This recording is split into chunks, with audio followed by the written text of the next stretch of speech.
வருகிற அனைவரையும் எங்களுடைய பூவாயம்மன் மூவி சார்பாக சேலம் வேங்கை ஐயனாருடைய இரண்டாம் படைப்பு, முதல் படைப்பு வெட்டு என்ற திரைப்படம் இந்த வருஷம் ரிலீஸ் ஆச்சு. இது இரண்டாவது படமாக எங்களுடைய நிறுவனம் தயாரித்திருக்கிறது. அவரோடு இணைந்து நானும் பணியாற்றி கொண்டிருக்கின்றேன். இந்த கரா என்ற ஒரு மூவி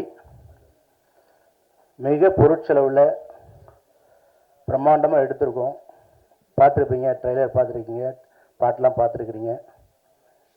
இந்தியாவிலேயே ஒரு வித்தியாசமான ஒரு படமாக அந்த படம் வந்திருக்குது. ஸோ இந்த படம் ஒரு மாறுபட்ட படம். ஹீரோ மகேந்திரன் அவர்கள் மிக சீரோடும் சிறப்போடு நடிச்சிருக்காரு, பார்த்தீங்க.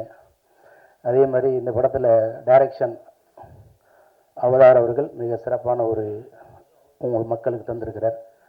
கேமராமேன் சார், அதே மாதிரி எடிட்டர் சார், அதே மாதிரி அண்ணா ஆர்ட் டைரக்டர் தேவா அண்ணன் மற்றும் டான்ஸ் மாஸ்டர் எல்லாருமே, அதே மாதிரி அன்பு தம்பி ஜீவா அவர்கள், இங்கே வரவிருக்கின்ற இந்த விழாவினுடைய கதாநாயகன் அஜு ராஜமணி சார், மற்றும் இங்கே வரவிருக்கிற ஆரி சார், மற்றும் இந்த படத்தை தமிழ்நாடு ஃபுல்லாக ரிலீஸ் பண்ணக்கூடிய மங்களம் பிச்சமுத்து சார், என்னுடைய இனிய நண்பர் சுவாமிநாதன் அவர்கள், அதே மாதிரி இங்கே வரவிருக்கின்ற மேடையில் இருக்கின்ற சிறப்பான கவிஞர் எங்கள் மண்ணினுடைய மைந்தன் சொற்போ கருணாநிதி அவர்கள், வருகின்ற ஸ்டண்ட் மாஸ்டர் அவர்களும், மற்றும் காவியா மேடம், சிவகுமார் சார், மற்றும் மேடையில் வீட்டிருக்கிற அனைவரையும் எங்களுடைய ஸ்ரீ பூவாயம்மன் மூவி சார்பாக வருக வருக என வரவேற்று முதல் நிகழ்வாக எங்களுடைய படத்தினுடைய கதாநாயகன் திரு மகேந்திரன் அவர்களை வாழ்த்து வழங்குமாறு அன்போடு கேட்டுக்கொள்கிறேன்.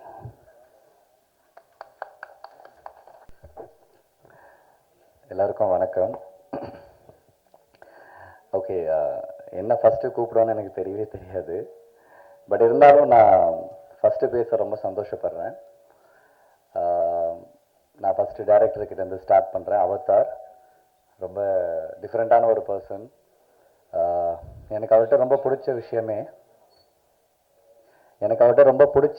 வந்துட்டு ஒரு வேலையை ஸ்டார்ட் பண்ணுறோம், அது எங்கேயுமே நிப்பாட்டாமல் அது முட்டி மோதி அது எவ்வளோ வருஷம் ஆனாலும் எங்கே கஷ்டப்பட்டு அந்த ப்ராடக்டை வந்து என் ப்ராடக்டாக தேட்டர் வரைக்கும் கொண்டு வருவார். நான் ஏன் இதை சொல்கிறேன் அப்படின்னா, இது ஒரு ஒரு 3 to 4 இயர்ஸாகவே இந்த ப்ராஜெக்ட் வந்துட்டு டேக் ஆஃப் ஆகுது.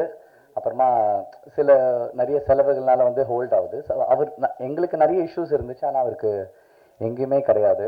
ஸோ அவ்வளோ நல்லா ஹேண்டில் பண்ணார். நான் அவரை ரொம்ப நம்பினேன். ரொம்ப க்ரேஸியான ஒரு டைரக்டர்.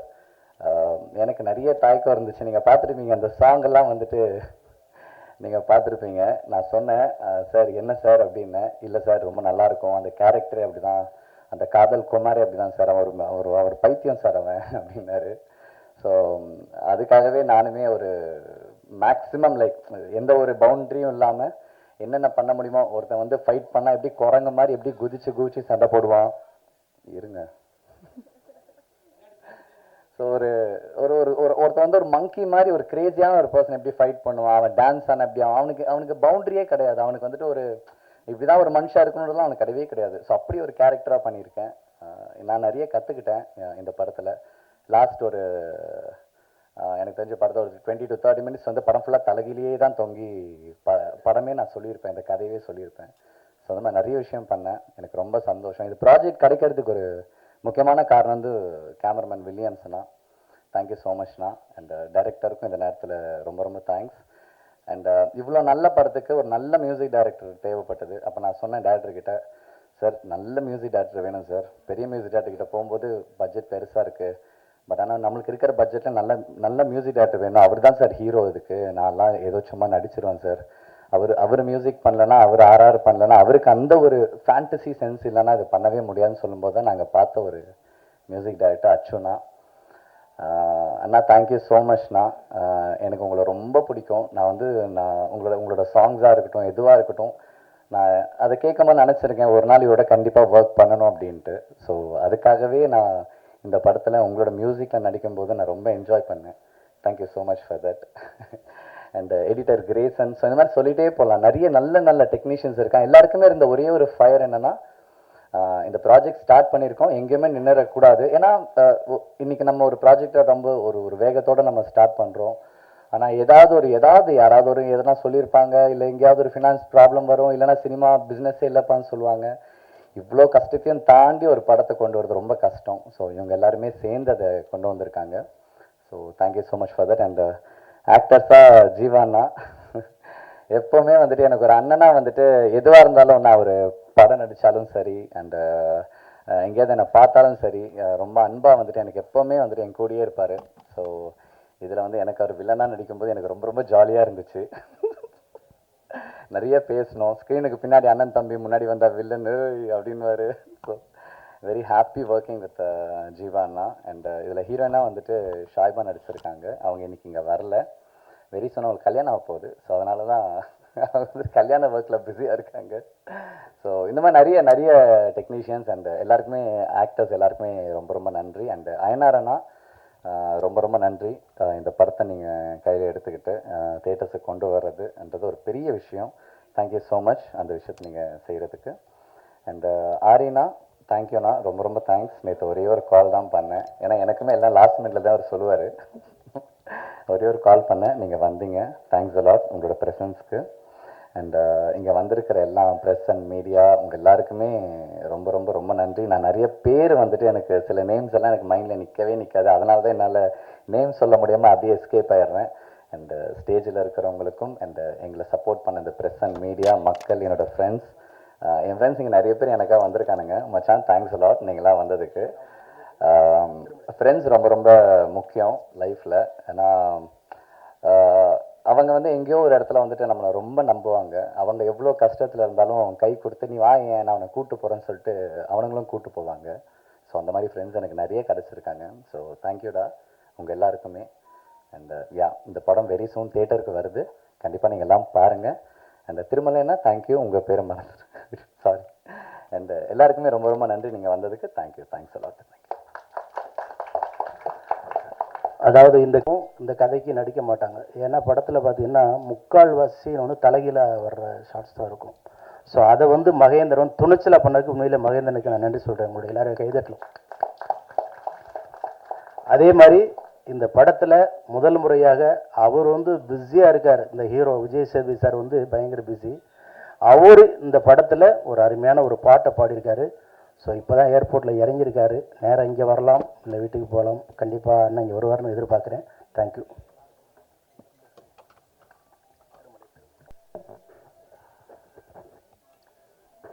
அனைவருக்கும் காலை வணக்கம். ஒரு அழகான விழா. ரொம்ப இங்கே வந்த பிற்பாடு ஒரு சின்ன மகிழ்ச்சி இருந்தது. நிறைய சினிமா ஃபங்க்ஷனில் வந்து பிரேம் சார் பார்த்துட்டே இருப்போம். முதல் முறையாக சினிமாவில் வந்து இணைந்து ஒரு படத்தில் ஒரு தயாரிப்பாளராக இருப்பது பெரும் மகிழ்ச்சி. காரணம், நிறைய படத்துக்கு பின்னாடி நம்மளுக்கே தெரியாமல் எவ்வளவோ பேருடைய உழைப்புகள் இருக்குது. அந்த உழைப்புகள்லாம் தெரியாமல் போயிட்டே இருக்குது. ஸோ இந்த படத்தில் அவர் வந்து ஃப்ரண்ட்டில் நிற்கும்போது உண்மையிலேயே மகிழ்ச்சியாக இருக்குது. அவங்களுக்கு மகிழ்ச்சி தெரிவிப்பது மட்டுமல்ல, இன்றைக்கி படம் எடுக்கிறதுக்கு தயாரிப்பாளர் எவ்வளவு பிரச்சனைகின்றது ஒவ்வொரு வாரமும் நம்ம சந்திச்சிட்ருக்கோம். சினிமாவே யார் கையில் இருக்குன்னே தெரியல, அவ்வளவு பிரச்சனைகள் இருக்குது. படம் எடுக்கிறது கஷ்டம், படம் எடுத்துட்டு அதை ரிலீஸ் பண்ணுறது அதை விட கஷ்டம், அதை ரிலீஸ் பண்ண பிற்பாடு அதை வியாபார ரீதியாகவே அதை வெற்றி அடைகிறது அதை விட பெரிய கஷ்டங்கள் நாம் தொடர்ந்து சந்திச்சுக்கிட்டே இருக்கோம்.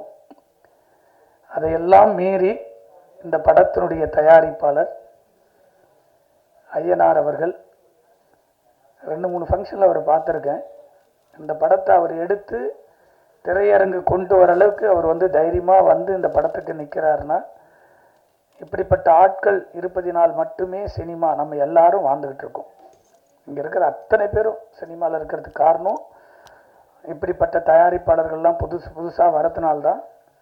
பல லட்சம் தொழிலாளர்கள் மட்டுமல்ல, சினிமாவையே நம்பியிருக்கக்கூடிய எவ்வளோ ரசிகர்கள் இன்றைக்கி படங்கள் வந்து போயிட்டே இருக்குதுன்னா காரணங்கள்னா இப்படிப்பட்ட தயாரிப்பாளர்கள்லாம் நம்பிக்கையோடு தைரியோடு வந்து படம் எடுப்பதற்கு அவங்களும் சப்போர்ட் இருப்பதனால்தான் இந்த சினிமா இப்பொழுதும் உயிரோடு இருந்து கொண்டிருக்கிறது, நம்மளும் உயிரோடு இருந்து கொண்டிருக்கிறோம். அதே போல் அந்த டைரக்டர் வந்து அவதார் பேரே வந்து டிஃப்ரெண்ட்டாக இருக்குது. நேற்று நைட்டு தான் ஃபோனில் பேசினார். முதல் படத்தினுடைய டைரக்டரையே ஒரு இயக்குனர் பாராட்டுறார் அப்படின்னு சொல்லும்போது நம்ம இங்கே இருக்கிற எத்தனையோ பேர் நீங்கள் திடீர்னு கூட நாளைக்கு ப்ரொடியூசர் ஆகலாம். இதுதான் ஒரு விழாவினுடைய சிறப்பு.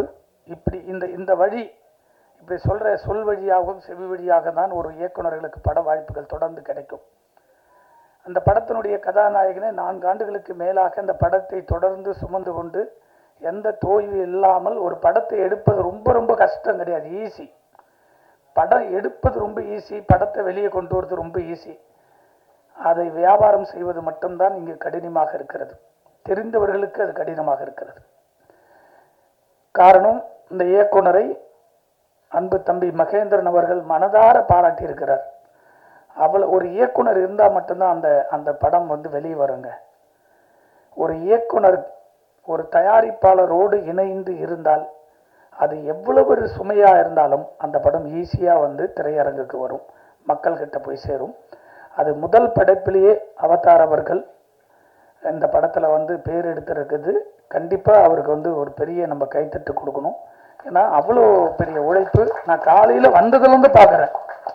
அவர் எந்த ஒரு பந்தாலாம் இல்லை. ஃபஸ்ட்டு படம் பண்ணுற டைரக்டர்லாம் பார்த்தீங்கன்னா கதை சொல்லி ஆஃபீஸ் போட்டு கொடுன்னு எவ்வளோ நடக்குதுன்றது பார்க்குறோம் கண்ணுக்கு முன்னாடி. அதையெல்லாம் கடந்து ஒரு சினிமா கலைஞனாக தொடர்ந்து அவருடைய பணிவை பார்த்து நான் உண்மையிலேயே தூரத்திலிருந்து பார்த்துட்டே இருந்தேன். அவர் வாட்ச் பண்ணிக்கிட்டு இதை ஒரு அழகாக கொண்டு வந்து இன்றைக்கி படத்தை இசை விழாவுக்கு கொண்டு வந்துட்டார். அடுத்த ரிலீஸுக்கும் ஐயனார் சார் சொன்ன போல் ஈஸியாக அந்த படம் வெளியே வந்துடும். யாரும் வந்து வாங்கலையானாலும் சரி, பணம் இல்லைனாலும் சரி, அவர் கண்டிப்பாக அந்த படத்தை ரிலீஸ் பண்ணிடுவார். அவ்வளோ பெரிய ஒரு சினிமாவை நேசிக்கக்கூடிய கலைஞனாக அவரை பார்க்குற ஐயனார் அவர்களை. இன்னொரு விஷயத்தையும் இந்த மேடையில் சொல்ல ஆசைப்பட்றேன். இந்த டைலர் பார்த்தோம். உண்மையிலேயே வந்து இந்த படத்தினுடைய தம்பி மாஸ்டர் மகேந்திரன் வந்து நான் பல வருஷமாக பார்த்துட்ருக்கேன். எனக்கு ரொம்ப ரொம்ப ரொம்ப பிடிக்கும்.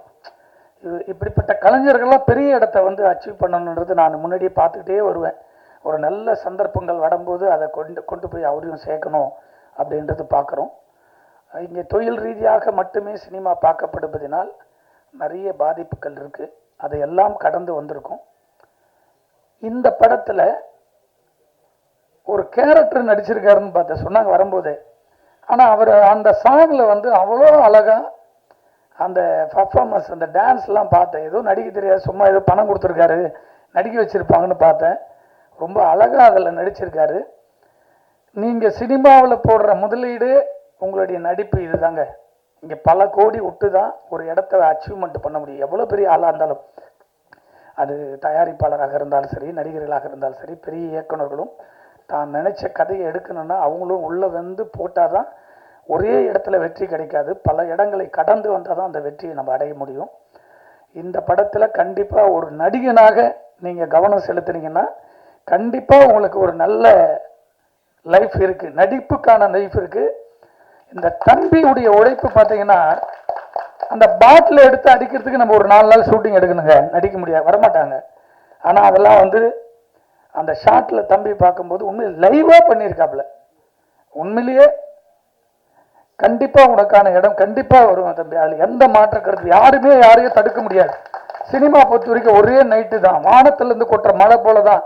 அது யாரு மழைனாலும் சில்லும் கொட்டலாம், அது ஐஸ் மையா கொட்டினா கூட கொட்டலாம். அதுபோல் உனக்கான இடம் கண்டிப்பாக தமிழ் சினிமாவில் இருக்குது. பல இதில் பார்க்கும்போதெல்லாம் நான் ரொம்ப நாளுக்கு முன்னாடி சந்தித்த நண்பர்களில் தான் பார்க்குறேன்.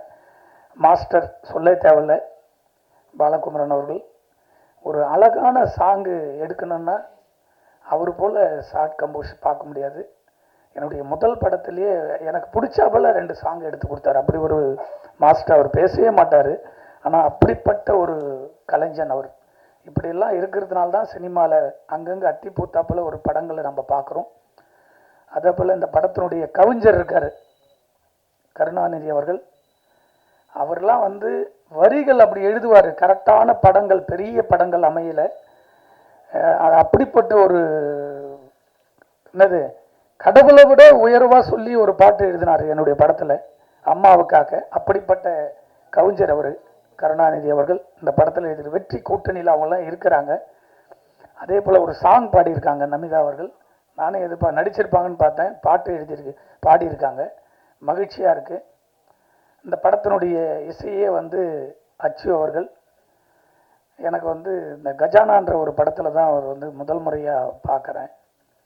அவருடைய ஒரு சாங் போட்டு கொடுத்தாரு. இந்த சாங் பார்த்தேன், எனக்கு ரொம்ப லிரிக் வீடியோவோட ஒரு சாங் அனுப்பிச்சி விட்டாங்க. அந்த சாங் பார்த்துட்டு ஒரு பெரிய இசையமைப்பாளராக வர வேண்டிய ஒரு ஆச்சு, ஏன் அப்படியே பெரிய படங்கள அந்த படத்தை பார்த்தோன்னே சொன்னேன், கண்டிப்பாக அந்த படம் பெரிய ஹிட் ஆகும் அப்படின்னு எதிர்பார்த்தோம். அந்த படத்தில் அவருடைய பாடல்கள் அந்த ஆர்ஆர்லாம் ரொம்ப அழகாக அந்த படத்தில் பண்ணியிருப்பார். அதே போல் அந்த சாங்லேயும் டைலர்லேயும் பார்க்கும்போது அவருடைய உழைப்பு மீண்டும் இருக்குது. அப்படிப்பட்ட ஒரு சிறந்த இசையமைப்பாளர் இந்த படத்துக்கு அமைச்சிருக்காரு. இதையெல்லாம் கடந்து ஒரு இயக்குனருக்குள்ள ஒரு அழகான எவ்வளோ பெரிய கதைகள் செதுக்கினாலும் ஒரு வில்லன் தேவை. நம்மளுடைய அன்பு நம்பர் ஜீவாவை, நான் ஜீவா எப்பவுமே காமெடியாக தான் பார்த்துட்டே இருப்பேன். இந்த படத்தில் பெரிய வில்லன் ஆகிட்டாவில், ஜீவாவை இனிமேல் பிடிக்கவே முடியாது. வாழ்த்துக்கள் ஜீவா. அதே போல் இந்த படத்தில் நடிச்சிருக்கிற டெக்னீஷியன், கேமராமேன் அனைவருக்கும் நன்றி சொல்லி, கரை நாளைக்கு கரைன்னு ஒரு படம் ஃபங்க்ஷன் இருக்குது.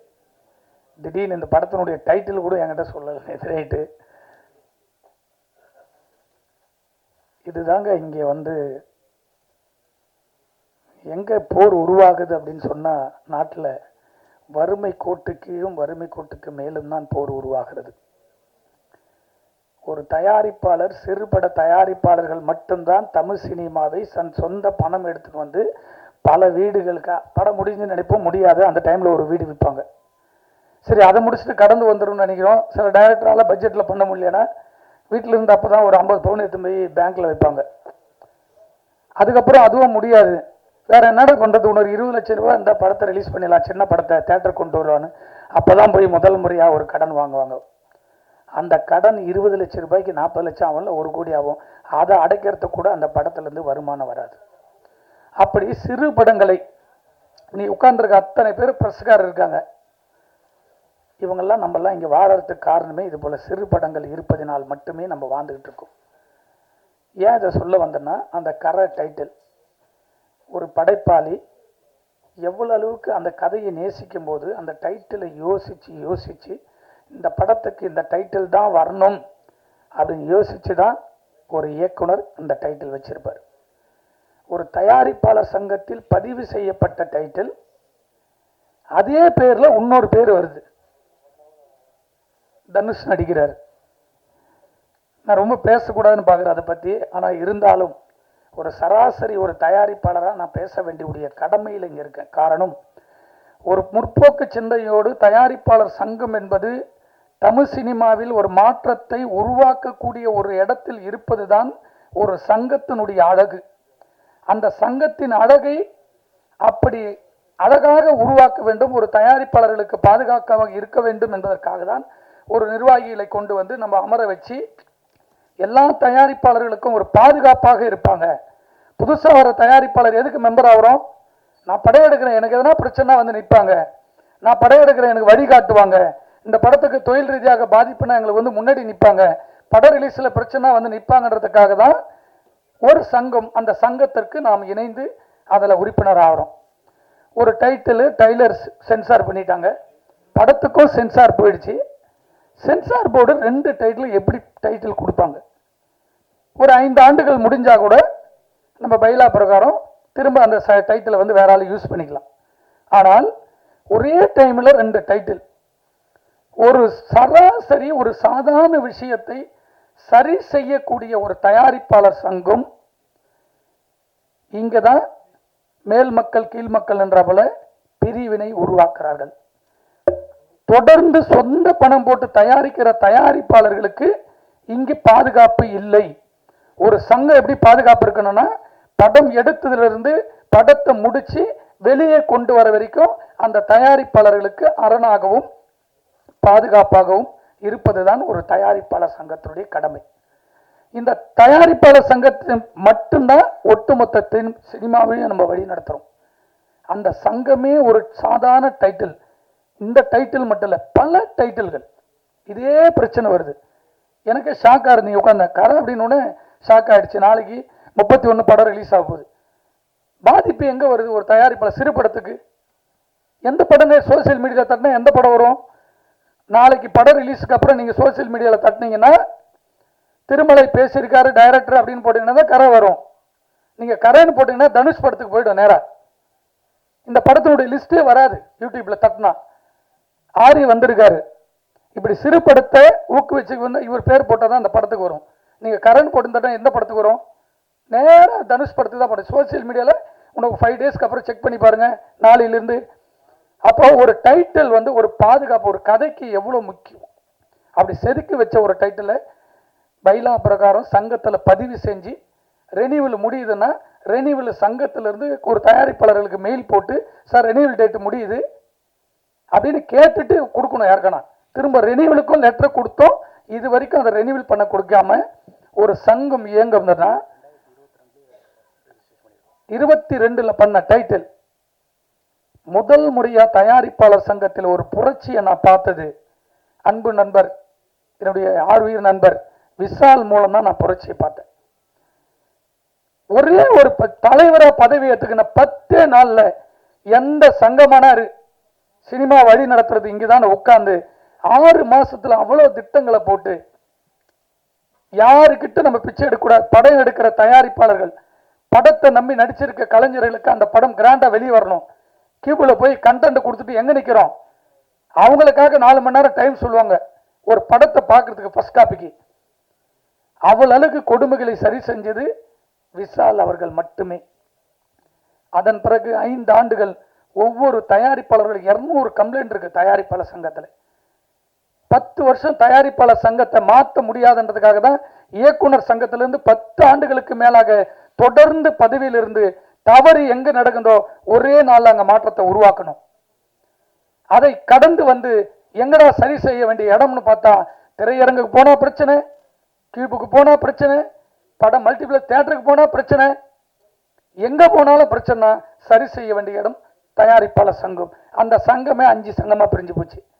பிரிஞ்சு போனாலும் பரவாயில்ல, ஒரு தயாரிப்பாளர்களுக்கு பிரச்சனை ஒன்னா நின்று குரல் கொடுத்து அந்த படத்துக்கு நிக்கணும்ல. சிறுபடம் அட்லீஸ்ட் ஒரு 5 பேரும் ஒரு மாசம் தேர்தலுக்காக வீட்டை குடும்பத்தை உட்கார்ந்து ஓட்டு கேட்டீங்களே, எதுக்காக? இங்க தயாரிப்பாளர்களுக்கு 2 பேர் சங்கத்திலிருந்து ஒரு பொக்கை எடுத்துட்டு கொடுத்து ஒரு தயாரிப்பாளரை வாழ்த்தணும். அதுக்குதான் ஒரு சங்கம். அதை கூட செய்யறதுக்கு முடியலன்னா எதுக்கு நீங்க எல்லாம் பதவியில் இருக்கீங்க? பதவி எதுக்காக? மன வருத்தம். ஒரு வாரத்துல இருந்து நம்ம ரொம்ப மன உளைச்சல் இருந்தேன். நாங்க சினிமாவை நம்பி மட்டுமே வாழ்ந்துட்டு இருக்கக்கூடிய ஒரு கலைஞர். எல்லாரும் போராளி உருவாக மாட்டான். 1000 பேர்ல ஒரு ஆள் தான் போராளி உருவாகுவாங்க. அப்படி தொடர்ந்து சினிமாவை வழி நடத்த வேண்டும் என்று பல முறை போர்க்குணம் கொடுத்துரும். இன்னைக்கு தயாரிப்பாளர் சங்கத்துல 100 ரூபாய் இல்லை, கோடியா ஐநார் சார் சொன்னார், சார் இப்ப கூட ஒரு படம் ஷூட்டிங் ஒரு 5 லட்சம். இப்படிப்பட்ட தயாரிப்பாளர்கள் நீங்க பாதுகாத்து பாருங்க. 1000 தயாரிப்பாளர் சினிமாவுக்கு படையெடுக்கிறதுக்கு வருவாங்க. அப்பதான் மகேந்திர போல, ஜீவா போல புது இயக்குனர்கள் உருவாக முடியும், நடிகர்கள் உருவாக முடியும். எப்படி வருவாங்க? இப்படி ஒரு பாதுகாப்பே இல்லைன்னா பயந்துட்டு தான் ஓடுவாங்க. அந்த 5 நாளுக்கு முன்னாடி ஒரு பேட்டி பார்க்குறேங்க. ஒரு கண்டென்ட் ஜனநாயகம் படத்துக்கு ஒரு எடிட்டிங் ரூம்ல இருந்து போது ஒரு தயாரிப்பாளர் சங்கத்தில் உட்கார்ந்து ஒட்டுமொத்த நிர்வாகிகளும் உட்கார்ந்து ஒரு கண்டனத்தை இமிடியேட்டா கண்டனத்தை தெரிவிச்சு ஒரு 100 பேர் ஒன்னா சேர்ந்து ஊர்வலமா போய் கமிஷனரை பார்த்து கம்ப்ளைண்ட் கொடுக்கறதுக்கு கூட ஒரு ஆள் இல்லை இங்க இந்த தமிழ் சினிமாவில். இதுக்கெல்லாம் ஒரு சங்கம், ஒரு வீடியோ போட்டு பதிவு போடுறோம் ஒரு சங்கத்துக்கு. எப்படி 500 கோடி ரூபாய் படம் எடுத்த ஒரு படம் சாதாரணமா வருது. இதுக்கு சோசியல் மீடியால கத்துற ஒரு இயக்குனர்களோ பெரிய நடிகர்களோ யாருமே இல்லை. ஒரு சிலர் மட்டும் கண்டனத்தை தெரிவிச்சிருக்காங்க. அதுக்கப்புறம் ஒரு 4 நாள் கடந்து கருணாஸ் கிட்ட ஒரு பேட்டி கேட்கிறாங்க. அவர் சொல்றாரு, சார் என் படம் கூட ரிலீஸ் ஆனா கண்டென்ட் வருதுன்னு. இவரெல்லாம் நடிகர் சங்கத்தில் பதவியில் உட்கார்ந்து ஒரு பொறுப்புள்ள ஒரு பேச்சாது. மனம் அவ்வளவு வருத்தம் இருந்துங்க. ஒரு நடிகர் சங்கத்தில் பொருட்கள் ஒரு படம் ரிலீஸ் ஆயிருக்கு சார், எல்லா படம் வருது, எல்லா படம் வந்தது, என் படத்துக்கு மட்டும் தான் கமிஷனர் 3 டைம் பார்த்தோம். இன்னைக்கு வரைக்கும் கோர்ட்ல கேஸ் நடத்துறேன். படம் ரிலீஸ் ஆகிற அன்னைக்கு நைட் அடுத்த நாள் மொத்த படமும் ரிலீஸ் ஆகுது. எத்தனை தயாரிப்பாளர் எத்தனை சங்கம் வந்து பாதுகாப்புக்கு நின்று இருக்கு சொல்லுங்க பார்க்கலாம். தமிழ்நாட்டில் தவிர வேற எங்கன்னா ஒரு படம் ரிலீஸ் ஆகி கண்டென்ட் வெளியே வந்திருக்குன்னு எந்த மாநிலத்தில் சொல்லுங்க பார்க்கலாம். அப்ப தமிழ்நாடு என்ன எந்த நிலைமையில் நிற்கிற சினிமாவுக்கு பாதுகாப்பு? ஒரு தயாரிப்பாளர்களுக்கு பாதுகாப்பு கொடுக்க வேண்டிய தமிழ்நாட்டினுடைய காவல்துறையும் அரசாங்கமும் தமிழ்நாடு தவிர ஒரு கண்டென்ட் ஒரு படத்தை ஒரு ஆந்திர மாநிலத்திலோ கர்நாடகாலேயோ கேரளாலேயோ பாம்பேலையோ ஒரு மாநிலத்தில் ரிலீஸ் பண்ண சொல்லுங்க பார்க்கலாம். இதை கூட தடுக்க முடியாம நம்ம எல்லாம் வந்து பல கோடிகளை போட்டு எல்லாம் படத்தை எடுத்து வச்சுட்டு வாரம் ஆடியோ ஃபங்க்ஷன். எவ்வளவு வேதனைகள். சாதாரணமா படம் வருதுங்க. படம் இன்னைக்கு ரிலீஸ் ஈவினிங் எல்லா சோசியல் மீடியாலும் வருது, ஃபுல் படம் வருது. ஏன் தடுக்க முடியாது? கர்நாடகாவில் ஒரு ஃப்ரேம் நீங்க விட்டு பாரு பார்க்கலாம், வெளியே வர முடியாது. குண்டா சொத்து வெளியே வர முடியாது. கரப்ஷன். போலீஸ் நினைச்சா ஒரே நாள் கண்டுபிடிக்க முடியலாம். குறைஞ்சது தனிப்பட்ட ஒரு மனிதனாக ரொமான்ஸ்னு ஒரு படம் ரிலீஸ் ஆகுது, ஈவினிங் கண்டென்ட் வருது, நேரம் உண்ணாதவரும் உட்கார போய் கமிஷன் ஆஃபீஸில் உட்கார்ந்த பிற்பாடு சார் 31 நாள் என்கொயரி, தயாரிப்பாளரை மட்டுமே கேள்வி கேட்குறாங்க. எத்தனை கோடி படம் போட்டீங்க, எப்போ போட்டீங்க, என்ன பண்ணீங்க, எப்படி கண்டென்ட் போச்சுன்னு. ஏன்டா கண்டென்ட் இந்த சோசியல் மீடியாவில் இந்த சைட்டில் ஃபுல் படத்தை போடுறான். ஏன் படம் மட்டும் இல்லைங்க, வாரம் ரிலீஸ் ஆகிற எல்லா படம் வருது. ரஜினி சார் படம், கமல் சார் படம், எல்லா படம் வருது. அதை தடுப்பது யாருடைய கடமை? இது வரைக்கும் ஒரு நாள் இதுக்காக எதிர்த்து எந்த சங்கமான உண்ணாவிரதம் இருந்திருக்கா? ஒரு சங்கம் சொல்லுங்க. இத்தனை பத்திரிகையாளர் இருக்கிறீங்களா, இத்தனை பேர் நீங்க இருக்கீங்களா, இத்தனை பேர் யாரா ஃபுல் படம் கண்டிச்சிருக்கீங்களா? இதையெல்லாம் வேதனையோடு. ஹீரோ கண்டுக்கல யார் சொன்னது? முதல் கடிதமே அவரு அமைச்சிருக்காரு. யார் சொல்லன்றது? ஹீரோ வந்து முதல் கடிதமே அவரு அமைச்சிருக்காரு. யார் சொன்னது? எது லேட்டான எப்ப அமைச்சாரு? அவர் டைமோடு பாருங்க. சோசியல் மீடியாவில் அனௌன்ஸ் பண்ண உடனே முதல் மீட்டிங் பெப்சியோட நடக்குது. பெப்சி மீட்டிங் போறதுக்கு முன்னாடியே விஜய் அவர்கள் அவருடைய கடிதத்தில் இமிடியேட்டா கமிஷன் ஆஃபீஸ் கம்ப்ளைண்ட் கொடுக்கிறார். ரெக்கார்ட்ல பாருங்க, ரெக்கார்ட்ல காமிங்க. நான் சொல்றேன் உங்களுக்கு. புடிச்சர் கவுன்சில் போட்டது 3 நாளைக்கு அப்புறம் முதல் மீட்டிங் போட்டது நடப்பு சங்கம். உடனடியா சோசியல் மீடியால நீங்க கேட்டது வரவேற்கும் பிரதர். நீங்க தயாரிப்பாளர் சங்கத்தில் கேட்டீங்களா? என்னைக்கு மீட்டிங் போட்டாங்க?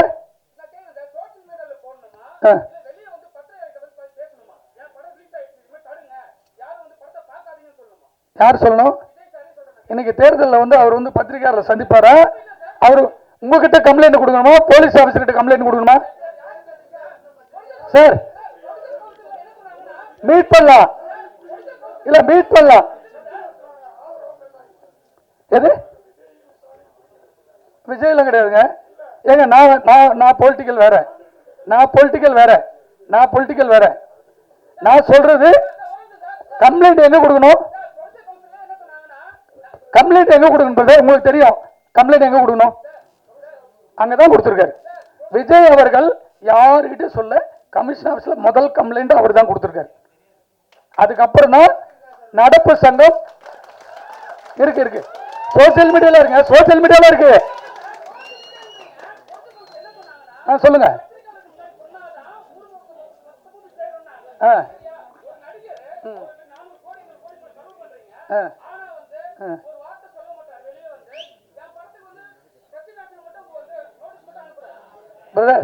பிரதர் உங்களுக்கு ரெக்வஸ்ட் சொல்ற பர்சனல் வேற.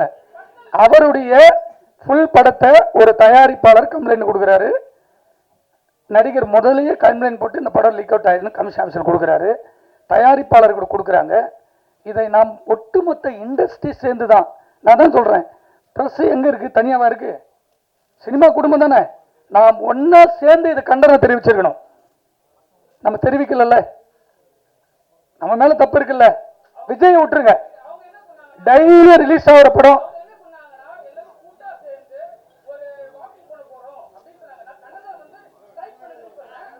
சரி. நன்றி பிரதர். இது ஆடியோ ஃபங்க்ஷனு. இது ஏன்னா நியூஸ் வந்துச்சு பரவாயில்ல, அதை மீறி இந்த சினிமா பாதுகாக்க வேண்டும். இப்படி ஐயனார் சார் போல பாதுகாப்பு நம்மளுக்கு தேவை சினிமா. அப்போதான் நம்ம வந்து எல்லாருமே வாழ முடியும். ஒவ்வொரு கண்டென்ட் வேற எந்த மாநிலத்திலும் வரல, உங்களுக்கு தெரியாதே கிடையாது நியூஸ். அது ஏன் நம்ம இன்னைக்கு வரைக்கும் தடுக்கல? தடுப்பதற்கு நாம் அனைவரும் சேர்ந்து ஒரு பெரிய முயற்சி எடுக்க வேண்டும் என்று இங்க இருக்கிற எல்லாருக்கும் நன்றி சொல்ல கடமைப்பட்டிருக்கேன். நன்றி, வணக்கம்.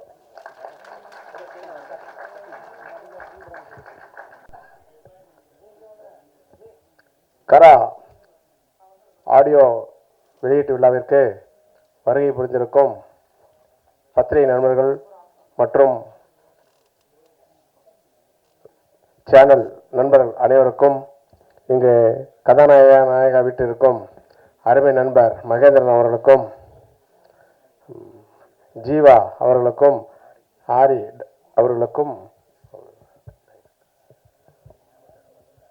அவதார் அவர்களுக்கும் மற்றும் இங்கே கூடியிருக்கும் மேடைராயனுடன் நடித்த அத்தனை பேருக்கும் முதற்க நன்றி தெரிவித்துக் கொண்டு, 2022 நமது பிரேம்நாத் சார் வந்து ஒரு ரோல் நடிக்கணும் வாங்க அப்படின்னு கூப்பிட்டாரு. அப்போ தான் வந்தோம். அந்த படத்தில் வந்து கடைசியாக ப்ரொடியூசராக பண்ணிக்கணும்னு சொல்லி ஜாயின் பண்ணிட்டு ப்ரொடியூசராக பண்ணிட்டோம். அதில் பார்த்தீங்கன்னா நைட்டும் பகலும் போட்டு புளிஞ்சு எடுத்தாங்க. பாவம் மகேந்திரன் அவர் பாவம் ரொம்ப சிரமப்பட்டார். ஜீவா அந்த முதலை வச்சு படம் எடுத்திருக்காங்க. அதாவது ஃபஸ்ட்டு முதல் படம் அப்படிங்கிற முதலையில் வச்சு எடுத்ததுனால இந்த படத்தை நம்ம எப்படியாவது நம்ம ப்ரொடியூஸ் பண்ணோம் அப்படின்னு சொல்லி நாம் இந்த படத்தை ப்ரொடியூஸ் பண்ணோம். கிட்டத்தட்ட 2022 இந்த படத்தை வந்து டைட்டில் எல்லா தமிழ்நாடு, ஆந்திரா, கர்நாடகா, கேரளா, ஹிந்தி 5 மொழியிலையும் நாங்கள் வந்து டைட்டில் பதிவு பண்ணிட்டோம். அப்புறம் இப்போ புதுசாக ஒரு படம் டைட்டில் வந்திருக்குதுன்றாங்க, அது நம்மளுக்கு தெரியல அது என்னன்னு. ஆனால் இந்த படத்தை வந்து நாங்கள் 2022 நாங்கள் எல்லா ரெக்கார்டும் எங்ககிட்ட இருக்குது, பதிவு பண்ணிட்டோம். அது எப்படி வெளியே விடுறாங்கன்னு சார் அது அருமையான ஒரு கருத்து சொன்னார். ஒரு பாதுகாப்பு வேணும்னு சொல்லி. அது உண்மைதான். தயாரிப்பாளர் சங்கம் வந்து வேடிக்கை பார்க்குறாங்க. இது வந்து கூப்பிட்டு கூட எப்படி நாங்கள் போய் இப்போ லெட்டர் கொடுக்குறோம், அதை கூப்பிட்டு கூட கேட்டு அது என்ன ஏதுன்னு கூட கேட்கல, இது வரைக்கும் கேட்கல. 2 மாதமாக நாங்கள் அலைஞ்சிட்டு இருக்கிறோம். ரினியூவல் பண்ண ரைட்டு ஓகே, ஆனால் அது நாங்கள் மற்ற இடத்துல எல்லா இடத்துலையும் பதிவு பண்ணிட்டோம். அந்த தயாரிப்பாளர் சங்கம் அவர் சொன்ன மாதிரி என்ன பண்ணிட்டு இருக்காங்கன்னு தெரியல. எங்களுக்கு அதை பற்றி எங்களுக்கு கவலை இல்லை. ஆனால் நாங்கள் வந்து இந்த டைட்டில் வந்து கரான்றது நாங்கள் வச்சு இப்போ நம்ம ரிலீஸ் டேட்டை அறிவிச்சிட்டோம். இப்போ நாம் வந்து அவர் சொன்ன மாதிரி இப்போ சேலத்தில் வந்து ஷூட்டிங் எடுத்துகிட்டு இருக்காங்க. அதை இப்போ கூட ஒரு படம் தாலின்னு ஒரு படம் எடுத்துகிட்டு இருக்காங்க. எல்லாத்துக்கும் சாப்பாடு போட்டு ரூம் செலவு நான் தான் கொடுத்துட்டு இருக்கிறேன். நீங்கள் வேணால் வந்து பாருங்கள். இப்போ 10-12 நாளாக ஷூட்டிங் போயிட்டு இருக்குது. சினிமாக்காரங்க வராங்க. எனக்கு சினிமாவும் சம்மந்தமே இல்லை. நான் சேர்மனாக இருக்கிறேன். சேலத்தில் மல்லூர் பேரூராட்சியில் ஒரு சேர்மேன். நாம் வந்து ஒரு ரியல் எஸ்டேட் பண்ணிகிட்டு இருக்கிறோம். நான் வருஷம் ஆண்டுதோறும் ஒரு எங்கள் கோயில் திருவிழாவுக்கு ஒரு பெரிய ஆர்டிஸ்ட்டை கூட்டிகிட்டு போவோம். கிட்டத்தட்ட எனக்கு ஒரு பிரேம்நாத் சார் 30 வருஷமாக தெரியும். இந்த சினிமா அப்படி கால் வச்சதுக்கு காரணமே பிரேம்நாத் சார் தான். எனக்கும் சினிமாவுக்கும் என்ன ஒரு நூலளவு கூட எங்களுக்கு அது சம்மந்தமே இல்லை. இருந்தாலும் இவர் நல்ல மனுஷன். பிரேம்நாத் சார் வந்து நிறைய பேர் சினிமாவில் உங்களுக்கு தெரியாதில்ல. நானே 2-3 பேர்த்திட்டு ஏமாந்துட்டேன் இங்கே வந்து சென்னையில். அது வேற, அது வேற கதை. ஆனால் இவர் வந்து இவர் சொன்னால் கண்டிப்பாக நான் செய்வேன். சார் இப்போ இந்த படத்தை நீங்கள் பண்ணணும் சார் அப்படின்னு சொல்லிட்டான்னா கண்டிப்பாக பண்ணுவேன். என்ன காரணம்னா அந்த நம்பிக்கை எனக்கு அவர் மேலே. எனக்கு கிட்டத்தட்ட நான் சினிமாவில் பார்த்துருக்கேன், நிறைய பேரை பார்த்துட்டேன். என்னை கொண்டு அதாவது சினிமாவில் வந்து நிறைய பேர் என்ன பண்ணுறாங்கன்னா ஒரு 5% நல்லா இருக்காங்க, மீதி ஒரு 95% வந்து பார்த்தீங்கன்னா அது நான் சொல்லக்கூடாது. ஏன்னா நானே சினிமா படம் எடுத்துட்டு நானே தப்பாக சொல்லக்கூடாது, தப்பாகி போயிடும். ஏன்னா இப்போ இதாக பேசுகிறான்னு சொல்லி நாங்கள் வந்து இப்போ ஒரே ஒரு உதாரணம் மட்டும் சொல்கிறேன். நான் வந்து எங்கள் அப்பா இருக்கார், டெத் ஆகிட்டார். எங்கள் சேலத்தில் நீங்கள் கூகுளில் போட்டிங்கன்னா தெரியும். யாராவது இறந்துட்டாங்கன்னா, யார் இறந்துட்டாலும் சரி அந்த இறப்பு வந்து ஃப்ரீ. எல்லாம் ஃப்ரிட்ஜர் பாக்ஸு, வண்டி எடுத்துகிட்டு போகிறது, மின்மயானம், இது எல்லாமே ஃப்ரீயாக செய்கிறேன். ஒரு நாளைக்கு 2 பேர் 3 பேர் 4 பேர் கூட சாகுவாங்க. அந்த 4 பேர்த்துக்குமே ஃப்ரீயாக நான் பண்ணிகிட்டு இருக்கிறேன். இன்னும் இது வரைக்கும் பண்ணிகிட்டு இருக்கிறேன். கிட்டத்தட்ட இப்போ நான் வந்து 20 வருஷமாக 25 வருஷமாக செஞ்சுட்டு இருக்கிறேன். இப்போ ஒரு மின்மயானம் ஒன்று கவர்மெண்ட்டில் நான் பேரூராட்சி தலைவராக இருக்கிறேன். மின்மயானம் ஒன்று ஏற்படுத்தி கைக்குத்தல் குப்புசாமி நினைவு அறக்கட்டளையில் எங்கள் மல்லூர் பேரூராட்சிக்கு உட்பட்ட சுத்தோட்டாரத்தில் இருக்கிறவங்க அத்தனை பேர்த்துக்கும் ஃப்ரீ. கிட்டத்தட்ட இப்போ போன மே மாதம் 23ஆம் தேதி வந்து நாங்கள் அந்த மின்மயனை ஓப்பன் பண்ணேன். 121 பாடி அனைத்து சமுதாயத்தினருக்கும் நான் வந்து ஃப்ரீயாக அடக்கம் பண்ணிட்டு இருக்கிறேன். நீங்கள் இதெல்லாம் எல்லாமே இருக்காங்க, மீடியா இருக்காங்க, ஓப்பனாக பப்ளிக்காக சொல்கிறேன். நீங்கள் எங்கேனாலும் வந்து நான் மேடைக்காக பேசலை, அந்த சோசியல் சர்வீஸ் நாங்கள் பண்ணிட்டு இருக்கிறீங்க. சரி, சினிமாவிலேயே இவர் கொண்டு வந்து நம்மளை விட்டார். நம்ம இந்த படம் வந்து பார்த்தீங்கன்னா ரொம்ப சிரமப்பட்டு நம்ம டைரக்டர் அவதாரம் சொல்லணும்னா பாவம் அவர்லாம் நான் என்ன சொல்கிறதுனே தெரியல. சினிமாவில் வந்து டைரக்ட் 4 வருஷமாக அந்த படத்தை அவரால் பாவம் அது வேற ஒரு பல சிக்கலை மாட்டினார். இருந்தாலும் கடைசியாக நான் அந்த இவங்களாம் கஷ்டப்பட்டாங்களே அந்த ஒரே ஒரு காரணத்துக்காக தான் நான் வந்து இந்த படத்தை நான் தயார் பண்ணிடுறேன் அப்படின்னு சொல்லி ரொம்ப சிரமப்படுத்துகிறார். சார் என்னுடைய லைஃப் சார், என் லைஃபே போயிடும் சார், எனக்கு 4 வருஷமாக இந்த இதை விட்டு என் பொண்டாட்டி பிள்ளைங்களாம் விட்டுட்டு நான் இருக்கேன் அப்படின்னு சொல்லி சொன்னார். ஓப்பனாக இங்கே தான் இருக்கார் சொல்கிறேன். அவர் இந்த பிரேம்நாத் சார்லாம் அவங்களாம் வந்து சொன்னதுனால தான் நாம் இந்த படத்தை நம்ம வந்து எப்பாடுபட்டா பண்ணணும். இதில் பார்த்தீங்கன்னா இந்த டைட்டில் பிரச்சனை இப்போ ஆரம்பிச்சுக்கிடுச்சு. இப்போ நாளைக்கு அவங்க ஒரு ஆடியோ லஞ்சம் பண்ணுறாங்கட்டாங்குது. அது நம்மளுக்கு தெரியாது, அது நம்மளுக்கு தெரியல. ஆனால் இருந்தாலும் நாங்கள் மே 15ஆம் தேதி வந்து நாங்கள் வச்சுருக்காங்க. நான் அவர் வந்து 30ஆம் தேதி தான் வைக்க சொல்லியிருந்தேன். இவர் மே 5 இப்போ வச்சிருக்க ரிலீஸ் டேட் சொல்லியிருக்காங்க. அது எப்படின்னு தெரியல. இருந்தாலும் இந்த படத்துக்கு இங்கே வந்து வாழ்த்தின அத்தனை நடிகர்கள், டெக்னீஷியன் அத்தனை பேருக்கும், சோசியல் மீடியா மற்றும் கேமராமேனோ அனைவருக்கும் நன்றி கூறி, வாய்ப்புக்கு நன்றி கூறி விடைபெறுகிறேன். நன்றி, வணக்கம். மாதா பிதா குரு தெய்வத்துக்கு வணக்கம். நான் பேசும் என் தாய்மொழி தமிழுக்கு முதல் வணக்கம். அறிமுகத்துக்கு ரொம்ப நன்றிமா. வயசாகிடுச்சுன்னு வர சொல்லிட்டீங்க, பாராட்டுற மாதிரி. ஸோ அதான் நான் அச்சு விட்டு கேட்டேன். நம்ம ரிலீஸ் ஆகி மாலைப்பொருள் மயக்கத்திலேயோட மியூசிக் டைரக்டர். இன்ன வரைக்கும் நிறைய பொண்ணுங்க வந்து ஆரியை கொஞ்சம் பிடிக்கும்னு சொல்கிறதுக்கு காரணம் அவர் கொடுத்த அந்த ஆல்பம் தான். ஸோ நேற்று தம்பி ஃபோன் பண்ணாப்புல, நான் கேட்டேன், ரொம்ப நாள் கழிச்சு ஃபோன் பண்ணுறான். அதனால் கேட்டேன், என்னடா தம்பி எங்கே இருக்கீங்க அப்படின்னா, நான் சென்னைக்கு வந்துட்டுருக்கேன், என்ன மேட்ரு சொல்லு, ஆடியோ லான்ச் சொன்னேன். ஆமாண்ணேண்ணா, சரி நான் காலைல வரேன். இப்போ ஆக்சுவலாக இன்னொரு காலேஜ் ஃபங்க்ஷன் வேளச்சேரிக்கு போகணும் 11 மணிக்கு. அங்கே தள்ளி வரேன்னு சொல்லிட்டு பசங்க வண்டி போட்டு வெளில இருக்காங்க. அதான் பேசிட்டு சீக்கிரம் போயிடறேன்டா, கொஞ்சம் முன்னாடி கொஞ்சம் பேசுகிறதுக்கு வாய்ப்பை கொடுத்துருந்தேன். ஸோ காரசாரமாக விவாதம் போயிட்டுருக்கு காராப்படத்தில். ஏன்னா வந்தவொடனே எனக்கு தலைப்பு பார்த்துட்டு எனக்கும் கன்ஃபியூஷன், என்னடா வந்து படம் என்கிட்ட டைட்டில்னு சொல்லலை, எதுவுமே போஸ்ட்டும் அனுப்பலை. எனக்கும் கூப்பிட்ருக்கான், விஜய் மில்டன் சாரையும் கூப்பிட்ருக்கான். அவர் காலையில் ஃபோன் பண்ணி அவர் கேட்டார், கூப்பிட்டாண்டா திடீர்னு இப்போ தெலுங்கு பிஸ்னஸ் கால் பண்ணிட்டாங்க, அவன்கிட்ட சொல்லு வர முடியலன்னு சொல்லிட்டு. என்ன படம்னு என்ன கேட்குறாரு. இல்லை சார் அவன் கூப்பிட்டான் வரான்னு சொல்லிட்டேன், எந்த தகவலும் இல்லை, எனக்கு எதுவுமே அவன் அனுப்பலை அப்படின்னு. சரி விஷ் பண்ணேன்னு சொல்லிவிடு, இந்த மாதிரி வர முடியலன்னு சொல்லிடு அப்படின்னு சொன்னார். உள்ளே வந்தோடனே எனக்கு கன்ஃபியூஷன். இந்த பக்கம் இந்த போஸ்ட் சுற்றும் போது இதில் கரான் இருக்குது, அந்த பக்கம் தனுஷோட போஸ்ட் இருக்குது. இவர் டைட்டில் அவர் எடுத்துட்டாரா, அவர் டைட்டில் இவன் எடுத்துட்டாரா அப்படின்னு சொல்லிட்டு ஒரு குழப்பத்திலே தான் நான் உள்ளே வந்தோடனே. நான் தமிழ் இங்கிலீஷு கீழே போட்டிருக்காங்களே, காராவா இல்லை கராவா அப்படி இந்த பேரெல்லாம் நம்ம மாற்றிப்போம் இல்லையா, அது யார் வச்சாங்க என்ன பிரச்சனை தெரில. வந்து உட்காந்து நானும் சாராக தான் பேசிட்டு இருந்தேன். வந்து உட்காந்தவொடனே அவர் பொங்கி இருக்கிறதெல்லாம் கொட்டிட்டார், அவர் மனசில் இருந்த விஷயங்கள் எல்லாத்தையும்.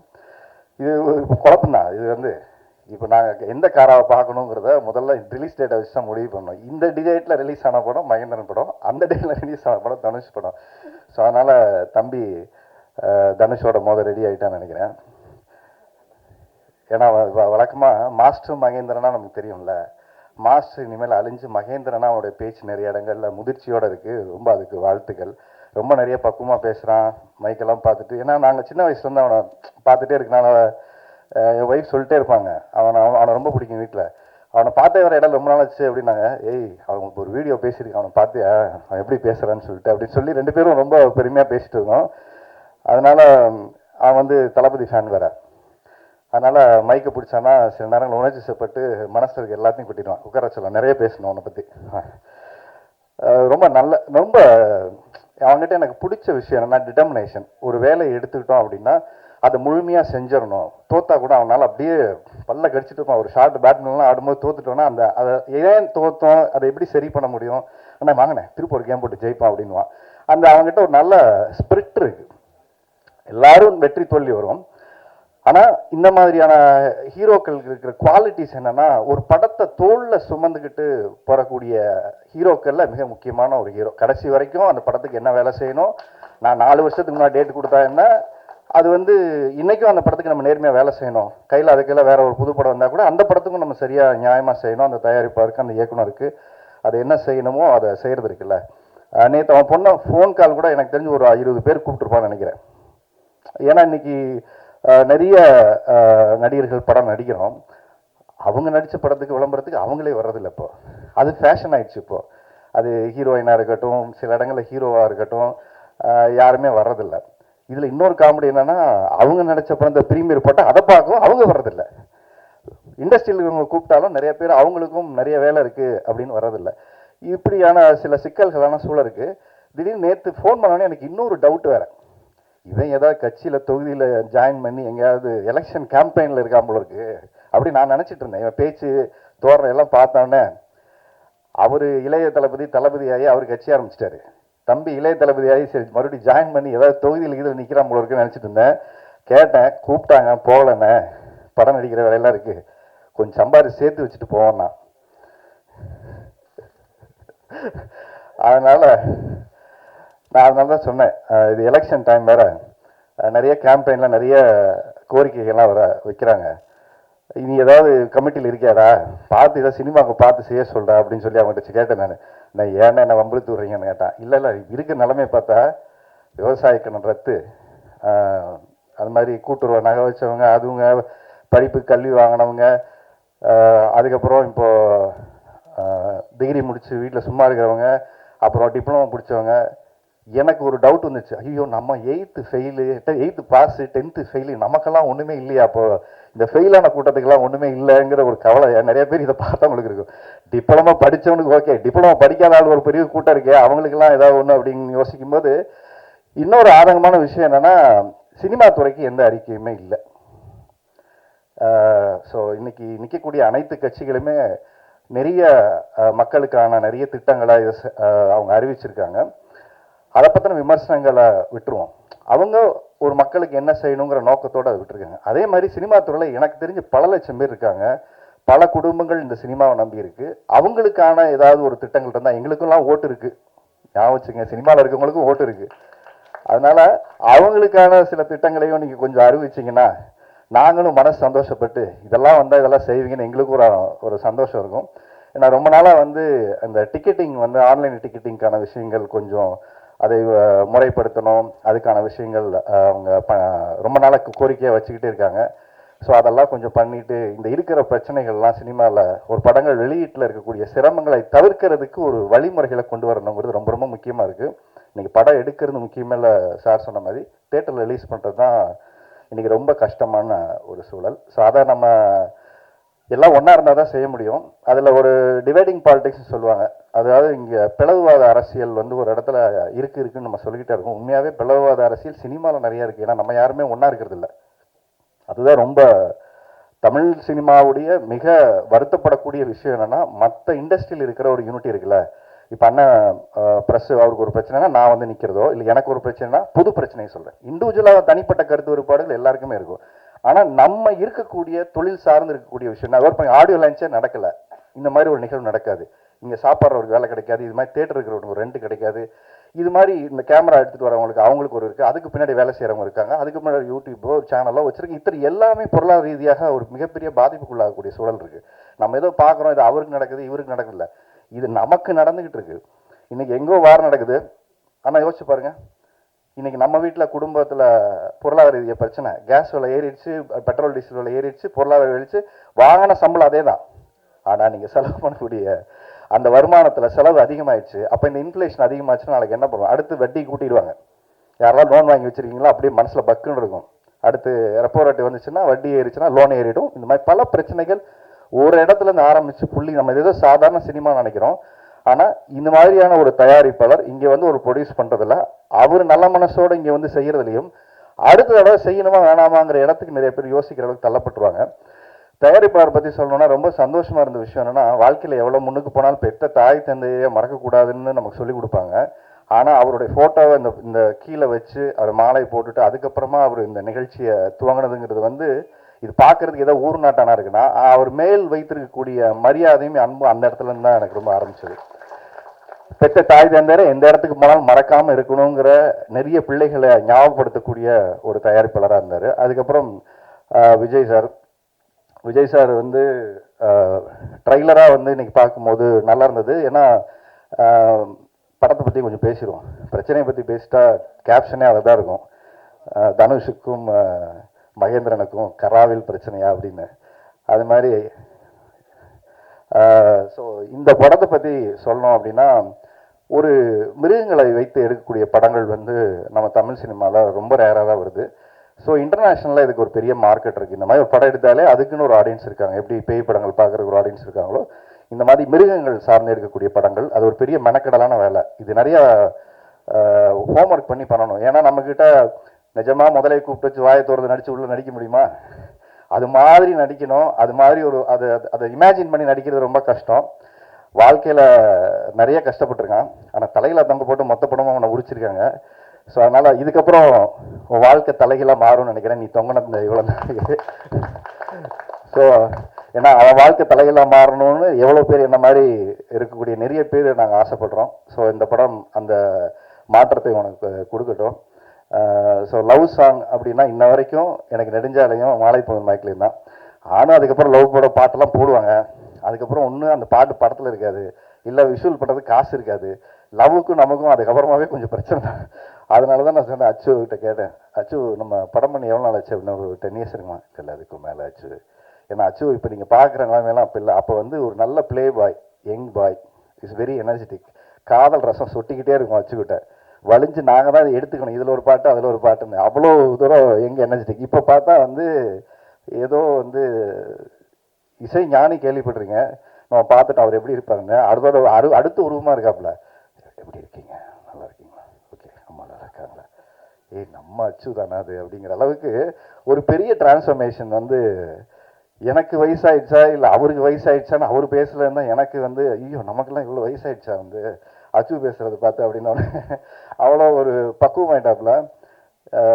ஸோ அவருடைய அவருக்கு வயசாயிடுச்சு, அவர் மெச்சூரிட்டி ஆனால் கூட அவர் பாடல்களை இன்னும் இளமையும் துள்ளலும் அப்படியே குறையாம வச்சிருக்காரு வந்து. ஸோ இன்னைக்கு இந்த பாடல்கள் சவுண்டிங்காக ரொம்ப நல்லா இருக்கு. படம் பார்க்கும்போது இந்த பக்கம் விஜய் சேதுபதி கண்ணுக்கு தெரிகிறாரு, இந்த பக்கம் அவருக்கு வில்லனா வந்து ரஜினி. ஏன்னா வாய்ஸாக கேட்கும் போதும் அந்த பாடி லாங்குவேஜ்லாம் பார்க்கும்போதும் விஜய் சேதுபதி வந்து ரஜினிக்கு வில்லனா நடிச்சிருக்காரு. விஜய் சேதுபதி ஹீரோவா நடிச்சு அவருக்கு ரஜினி வில்லனா நடிச்சா எப்படி இருக்கும் அப்படி இருக்கு படம் பார்க்கும்போது. ஜீவாவோட வாய்ஸ் வந்து எனக்கு அப்படியே கண்ணை மூடிட்டு பார்த்தா ரஜினி சாரோட வாய்ஸ் இருந்தது. அது ரொம்ப இருக்கு வந்து அந்த லாஸ்ட் டைலாக் பேசும்போதெல்லாம் வந்து அப்படியே சவுண்டிங்காக அந்த மாதிரி இருக்குது. அந்த மாடுலேஷன், அந்த பாடி லாங்குவேஜ் எல்லாமே. விஜய் சேதுபதி ஒரு பாட்டு பாடியிருக்காரு. உண்மையிலே மக்கள் செல்வன் அப்படின்னு அவருக்கு பேர் வச்சதுக்கு பொருத்தமாக இருக்கக்கூடிய விஷயம் என்னென்னா, சின்ன படங்கள், இதை நான் உண்மையாகவே சொல்லி ஆகணும். விஜய் சேதுபதியோட ஒரு பெரிய ஒரு நல்ல குணம் அப்படின்னா, சின்ன படங்கள் இன்றைக்கும் யாராவது அவருக்கு ஃபோன் பண்ணி ஒரு ட்விட்டரில் ரிலீஸ் பண்ணணுன்னா இம்மீடியட்டாக ஓகே சொல்கிற இடத்துல ஆர்யாவும் விஜய் சேதுபதி, அதுக்கப்புறம் விஜய் ஆண்டனி சார், இவங்கெல்லாம் வந்து ஃபோன் பண்ணி இந்த மாதிரி ரிலீஸ் அப்படியா எப்போ பண்ணோம், ஓகே போட்டுருங்க. அது யார் படம், அது யார் ப்ரொடியூசரு, அது சின்ன ப்ரொடியூசரா பெரிய ப்ரொடியூசரா, அவங்க தராதரம் பார்த்து பண்ணுறதே கிடையாது. அதை பண்ணணுமா, அது இருக்கிற பிஸியான டைமில் நம்ம நேரில் தான் போய் அவங்களுக்கு ஒரு விஷயத்த செய்ய முடியல. ஆனால் அந்த சமூக வலைத்தளங்களில் நம்ம செய்யணுங்கிற எண்ணம் இருக்குல்ல, அதை உண்மையிலே பாராட்டக்கூடிய விஷயமாக இன்னைக்கு விஜய் சேதுபதி வந்து செஞ்சிட்ருக்காரு. ஆர்யா அதை செஞ்சிட்ருக்காப்புல. விஜய் ஆண்டனி யார் கேட்டாலும் அதை மறுக்காமல் செய்கிறாங்க. குறிப்பாக இந்த படத்தில் அவர் வந்து ஒரு பாட்டு பாடி மகேந்திரனுக்கு பண்ணியிருக்காரு. உண்மையிலே அது பாராட்டப்படக்கூடிய விஷயம். ஏன்னா வளர்ந்து வரக்கூடிய கலைஞர்களுக்கு நம்ம என்ன செய்ய முடியும்னா, நம்மளால் முயன்ற உதவிகளை அவங்கவுங்க தளத்திலிருந்து செய்கிறதுன்னு இருக்குல்ல, அது ரொம்ப ரொம்ப முக்கியமான ஒரு விஷயம். ஸோ இந்த படம் உனக்கு ஒரு பெரிய பிரேக்காக இருக்கும். அதுக்கப்புறம் நடிச்சிருக்கக்கூடிய கலைஞர்கள் எல்லாருக்குமே என்னுடைய வாழ்த்துக்கள். ஏன்னா ஹீரோயினை பார்த்துட்டு கையாடு லோகர் மாதிரியே இருந்தாங்க. அப்புறம் கேட்டேன், என்ன இல்லை அவங்க வேற அப்படின்னா. சரி 4 வருஷம் ஆச்சு, கல்யாணத்துக்கு ரெடி ஆகிட்டு இருக்காங்க அப்படின்னு சொல்லி தம்பி சொல்லிட்டு இருந்தா, இன்னைக்கு வர முடியலன்னு. ஸோ அவங்களுக்கும் என்னுடைய வாழ்த்துக்கள். நடித்த மற்ற எல்லா கலைஞர்களுக்குமே டெக்னீஷியன்ஸ்க்கு எல்லாருக்குமே என்னுடைய வாழ்த்துக்கள். தயவு செஞ்சு இந்த படம் உங்களுக்கு பிடிச்சி ப்ரெஸ் ஷோ போடுவாங்க, நல்லா இருந்துச்சுன்னா நல்லா எழுதுங்க, நல்லா இல்லையா அது உங்களுடைய விமர்சனம் சொல்லுங்கள். நல்லா இருந்தால் கூடுதல் 2 வார்த்தையை அதை எழுதுங்க, அதுதான் அந்த படத்தை கொண்டு போய் சேர்க்கும். அதே மாதிரி புதுசாக வரக்கூடிய தயாரிப்பாளர்களுக்கு ஒரு சின்ன ஒரு கோரிக்கையாக நான் வைக்கிறது, நீங்கள் சினிமாவுக்கு வாங்க, வந்தீங்கன்னா நீங்கள் தயாரிப்பு செலவில் 20லேருந்து இன்னைக்கு 30% கட்டாயம் நீங்கள் விளம்பர செலவுக்குன்னு எடுத்து வைக்கக்கூடிய நிர்பந்தம் இருக்குது. அதை கையில் எடுத்து வச்சுக்கிட்டு படத்தை செலவுக்கு வாங்க. படத்தை செலவு பண்ணிட்டு இது யாராவது வாங்குவாங்க, யாராவது ரிலீஸ் பண்ணுவாங்கன்னு நீங்கள் வந்தீங்கன்னா இன்றைக்கி அப்படிப்பட்ட சூழல் இல்லை. அப்போ நம்ம வெளியில் போய் கடன் வாங்க வேண்டிய சூழல் இருக்குது, அப்புறம் அந்த படத்தை ப்ளச் பண்ண வேண்டிய சூழல் இருக்குது. அதனாலேயே அந்த படம் சரியாக விளம்பரம் பண்ண முடியாமல் ரொம்ப கஷ்டப்படுறாங்க. தேட்டர்களும் இப்போ என்ன சொல்கிறாங்கன்னா, நல்ல விளம்பரம் இல்லைன்னா உங்களுக்கு தேட்டர் கொடுக்கறது இல்லை. இன்றைக்கி தமிழ்நாட்டில் இருக்கக்கூடிய அநேக தேட்டருங்கள் தமிழ் சார்ந்து இருக்கக்கூடிய ஓனர்கிட்ட இல்லை, எல்லாமே கார்ப்பரேட்டாக ஒரு பெரிய மால்ஸ் எல்லாமே அவங்கக்கிட்ட இருக்குது. அப்போ அவங்களுக்கு என்ன சொல்கிறாங்கன்னா, சார் நாங்கள் போட ரெடியாக இருக்கோம், நல்லா விளம்பரம் பண்ணுங்கள், எங்களுக்கு இப்படி ஒரு படம் வருதுன்னு தெரிய வைங்க. அப்படின்னா என்ன பண்ணணும்னு தெரில, எல்லா மாலுக்கு முன்னாடி போய் நம்ம நின்று விளம்பரம் பண்ணணும்னு நினைக்கிறேன். ஸோ அப்படியான சூழலுக்கு இன்றைக்கி தயாரிப்பாளர் தள்ளப்பட்டிருக்காங்க. ஸோ இந்த படத்துடைய தயாரிப்பாளருக்கும் நான் சொல்லிக்கிறது அப்படியே என்னென்னா, விளம்பரங்கள் நீங்கள் என்ன பண்ணுறீங்களோ திட்டமிட்டு சரியாக செய்யுங்க. அதுதான் உங்களுக்கு அங்கே தேட்டருக்கான ஒரு நல்ல தேட்டர் திரையரங்கம் கிடைக்கிறது ரொம்ப ரொம்ப முக்கியமாக இருக்குது. மறுபடியும் இந்த பக்கம் அவன் தனுஷோட தான் மோதுவான்னு பார்த்தா அந்த பக்கம் மே டேட்டை போட்டிருக்காரு, அந்த பக்கம் சூர்யா சார் வர்றாரு கருப்பு. ஸோ அதனால் தலைவன் வந்து ரெடி ஆகிட்டான். இளைய தளபதி நான் ஒரு பட்டம் கொடுத்துலான்னு நினைக்கிறேன். தளபதி வந்து நடிக்க போயிட்டாரு, தம்பி நீ இளைய தளபதி எல்லாரோடையும் மோகம் ரெடி ஆகிட்டா. இந்த பக்கம் சூர்யா சாரா, அந்த பக்கம் தனுஷ் சாரா, டைட்டிலுக்காக வாங்க பார்த்துக்கலாம், ரிலீஸாக வாங்க பார்த்துக்கலாம், ரெடி ஆகிட்டான். ஸோ உன் வாழ்க்கை இந்த படம் மூலம் எல்லாம் தலைகளாக மாறட்டும், நடித்த அத்தனை கலைஞருக்கும் ஒரு வெற்றி வாய்ப்பை கொடுக்கட்டும்.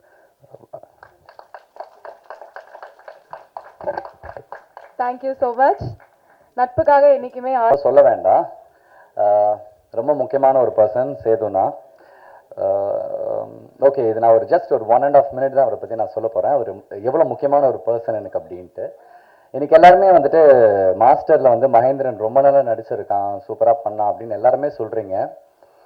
அதுக்கு ஒரே ரீசன் வந்து சேதுனா மட்டும்தான். ஏன்னா எனக்கு அந்த படம் கிடைக்கிறதுக்கு ஒரு மிகப்பெரிய வாய்ப்பாக சேதுனா தான் இருந்தார்.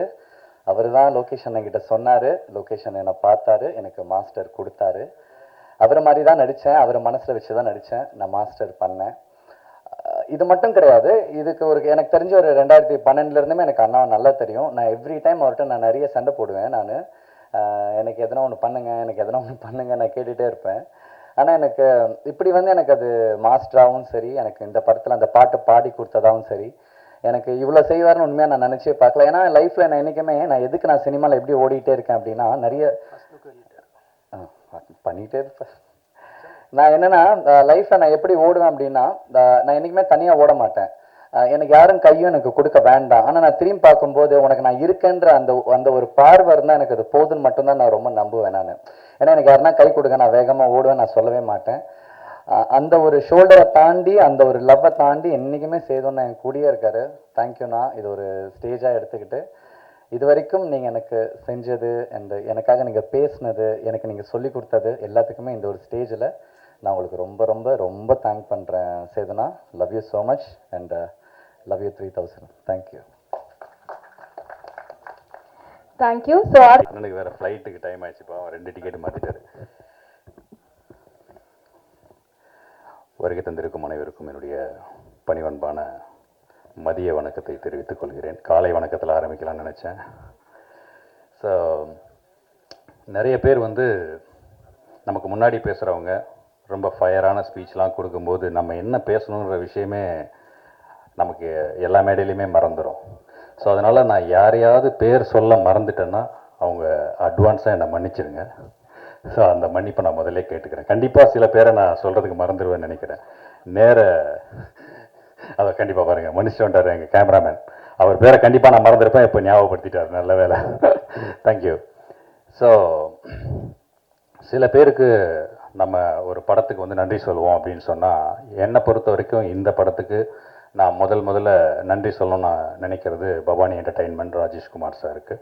ஸோ அவருடைய பங்கு, அவருடைய அந்த ஸ்டார்ட் அப் இல்லைன்னா நம்ம இன்றைக்கி இந்த அரங்கத்தில் இருந்திருக்க முடியாது.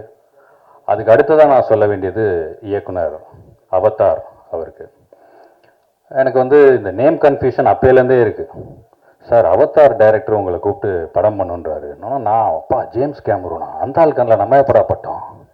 அவதார் படம்னா நம்மளை வந்து ஒருவேளை ஏதோ சூப்பர் ஸ்டார் அந்த டூப்புக்குலாம் பண்ணது ஏதாவது ஃபாரின் டெக்னீஷியன்லாம் ஒர்க் பண்ணாங்க கோச்சடையானில், யாராவது சொல்லி கேள்வி நம்மளை வந்து அவதார் டைரக்டருக்கு நம்மளை இன்ட்ரடியூஸ் பண்ணிட்டாங்களான்னு சொல்லி நானும் போய் பார்த்தா நம்மளாலே தொப்பி போட்டிருக்காரு. அவருக்கு ஆக்சுவலாக வேற ஒரு செல்ல பேர் இருக்குது, நாங்கள் அவரை அப்படிதான் கூப்பிடுவோம். அவதார், யோ அவதார் நீ நீ எங்கேயா இங்கே அந்த இதில் சொல்லுவாங்கல்ல கவுண்டர், யோ மிலிட்ரி நீ எங்கேயா இங்கே, நீங்களா நீங்களா நீங்களா அந்த மாதிரி பார்த்தா நம்ம அவதார் இங்கே இருந்தார். ஸோ அந்த நேம் கன்ஃபியூஷன் வந்து அந்த அவதார் அங்கே ஸ்டார்ட் ஆனது. அடுத்து பார்த்தீங்கன்னா எங்களுடைய படத்தோட டைட்டில் கரா வரைக்கும் அந்த கன்ஃபியூஷன் ஆகிடுச்சு. நான் மூணாவதாக ஒருத்தருக்கு நன்றி சொல்லணும்னு சொன்னேன் தெரியுமா, அது வந்து வேல்ஸ் இன்டர்நேஷ்னலுக்கும் தனுஷ் சாருக்கும் தான். ஏன்னா அவங்க நடுவில் பூந்து இந்த டைட்டில் வந்து ஃபாஸ்ட்டாக ரிலீஸுக்கு வரலன்னா நாங்கள் ரிலீஸுக்கு இன்னும் லேட்டாக இருப்போம், குழந்தையே வளர்ந்துருச்சு. ஸோ அடுத்ததாக வந்து எங்கள் படத்துடைய ஹீரோ, அவர் வந்து எங்கள் எல்லாத்தையும் அண்ணன் அண்ணன்னு சொல்லுவார். பட் நாங்கள் ஸ்கூல் படிக்கும் போதும் சினிமாவில் நடிச்சிட்ருக்காரு. நாட்டாமல் படிக்கும் போதெல்லாம் நான் உண்மையிலே ப்ராமிஸாக பள்ளிக்கூடத்தில் போய் பார்க்குறேன், லீவ் விட்டுட்டு நாங்கள் படத்தை பார்க்க போகிறோம், தாத்தா நான் பார்த்தேன்னு சொன்ன எங்களுடைய சீனியர், எங்களுடைய கலை உலக அண்ணா, எங்களுடைய அன்பு அண்ணன் மகேந்திரன் அவர்களுக்கு என்னுடைய மனப்பூர்வமான நன்றி. ஏன்னா வந்து ஸ்க்ரீன் ஷேரிங்கில் அவருக்கு ஈக்குவலான ஒரு ரோல் எனக்கு இதில் கொடுத்துருக்காங்க. ஸோ அவர் நினச்சிருந்தாருன்னா வேற யாருக்காவது கொடுக்கலாம் அப்படின்னு சொல்லியிருந்திருக்கலாம். பட் அந்த கலையை நேசிக்கிற அந்த ஒரு கலைஞன் சக கலைஞனுக்கு எவ்வளோ பெரிய கேரக்டராக இருந்தாலும் அதில் வந்து எந்த ஒரு தயக்கமுமே இல்லாமல் ரொம்ப இணக்கமாக ரொம்ப பாசமாக இந்த கேரக்டர் எங்களை பண்ண வச்சாங்க. அடுத்த நன்றி வந்து எங்களோட மியூசிக் டைரக்டர் அச்சு ராஜாமணி சார். அந்த காதல் குமார் அப்படின்ற ஒரு சாங் இருக்கும், அந்த சாங்கை நான் வந்து அவருக்கு தெரியாது, நான் ஒரு 1000 வாட்டி கேட்டிருப்பேன். அவதார் என்கிட்ட நான் வந்து அடிக்ட் ஆகிட்டேன் அந்த பாட்டுக்கு, எனக்கு ரொம்ப பிடிக்கும். அதுக்குள்ளே இருக்க குட்டி குட்டி டீட்டெயில்ஸ்லாம் நீங்கள் டெஃபினட்டாக அந்த சாங் வந்து கேட்கணும். ஏன்னா வந்து அது டெஃபினெட்லி கரெக்டாக ஒரு ஹிட் சாங், அது கரெக்டாக ப்ரமோட் பண்ணால் பெரிய சாங்காக இருக்கும். ஸோ அந்த பாடலை பாடி கொடுத்த அன்பு சகோதரர் திரு விஜய் சேதுபதி சார் அவர்களுக்கும் என்னுடைய மனப்பூர்வமான நன்றியை இந்த நேரத்தில் தெரிவிச்சுக்கிறேன். அடுத்ததாக ஹீரோயின் சாஹிபா, அவங்க சாரிப்பா வர முடியலன்ட்டாங்க. அவங்க வந்து ஏதோ அவங்களுடைய ஃபேமிலி ஃபங்க்ஷன் சேம் டேட்டில் கிளாஷ் ஆனதுனால அவங்க வர முடியல. ஸோ அவதாருக்கு வந்து இந்த சேம் டேட்டில் கிளாஷ் வர்றது புது விஷயம் கிடையாது. எலெக்ஷன் டைமு ஃபங்க்ஷன் எல்லாருமே பொலிட்டீஷியனாக வேறு நிறைய பேரை கூப்பிட்ருக்கீங்க, எப்படி அவங்களுக்கு பிரச்சாரம்லாம் இருப்பாங்களே, எப்படி அவதார்னா இல்லைண்ணே நம்ம ஃபங்க்ஷன் இந்த டேட் விட்டால் பண்ண முடியாது, நம்ம பண்ணிவிடுவோம், ஏன்னா May 15 வந்து ரிலீஸ் டேட் ஃபிக்ஸ் பண்ணிட்டோம், நம்ம கண்டிப்பாக வந்தே ஆகணும் அப்படின்னாரு. ஸோ சாஹிபா எங்கே இருந்தாலும் உங்களுடைய எல்லா முயற்சிக்கும் எங்களுடைய வாழ்த்துக்கள். இந்த படத்தில் ரொம்ப அழகாக பண்ணியிருக்கீங்க, ரொம்ப அழகான ஒரு ஹீரோயின், ஒரு beautiful hero and beautiful heroine இந்த படத்தில் நீங்கள் வந்து பார்க்க போகிறீங்க. அந்த சாங்ஸாக இருக்கட்டும், பெர்ஃபார்மன்ஸாக இருக்கட்டும், எல்லாமே வேறு லெவலில் இருக்கும். அதுக்கப்புறம் இந்த படத்தில் ஒரு எனக்கு ஹீரோயினாக ஒரு கேரக்டர் நடிச்சிருக்கு. எனக்கு ஹீரோயின், ஆமாம், நான் 2 பேருக்கு நடுவில் உட்காந்துருந்தேன், நீங்கள் லெஃப்டா ரைட்டான்னு கன்ஃபியூஸ் ஆகிருப்பீங்க. லெஃப்ட் ஹீரோயின் வந்து 2026 லெஃப்ட் வந்து 2006 எனக்கு ஹீரோயினாக நடித்தவங்க. என் பக்கத்தில் அந்த பக்கம் இருந்த காவியவர்ஷினி கனாக்கானும் காலங்களில் என்னோட பேர், அவங்க என்னை துரத்தி லவ் பண்ணுற மாதிரி ஒரு கதாபாத்திரம். ஆரம்பத்தில் நிறைய சண்டை இருக்கும், அதுக்கப்புறம் நாங்கள் வந்து அதில் சேருவோம்னு வச்சுங்களேன். கனாக்கானும் காலங்களில் ஜீவா சார் அவர் கேரக்டர் பண்ணியிருப்போம், அதில் எனக்கு பேராக நடித்த காவியா 2006. இந்த சைடு 2026 நம்ம கிமாயா. இப்போ கிமாயாவுக்கு டென்ஷன் என்னங்க நீங்கள் வந்ததுலேருந்து அவங்ககிட்டயே பேசிகிட்டு இருக்கீங்களே, யார் அந்த பொண்ணுன்னுச்சு. ஏமா நீ இங்கிலீஷ்லேயே பேசுகிற, நீ பேசுறது எனக்கு புரிய மாட்டேங்குது.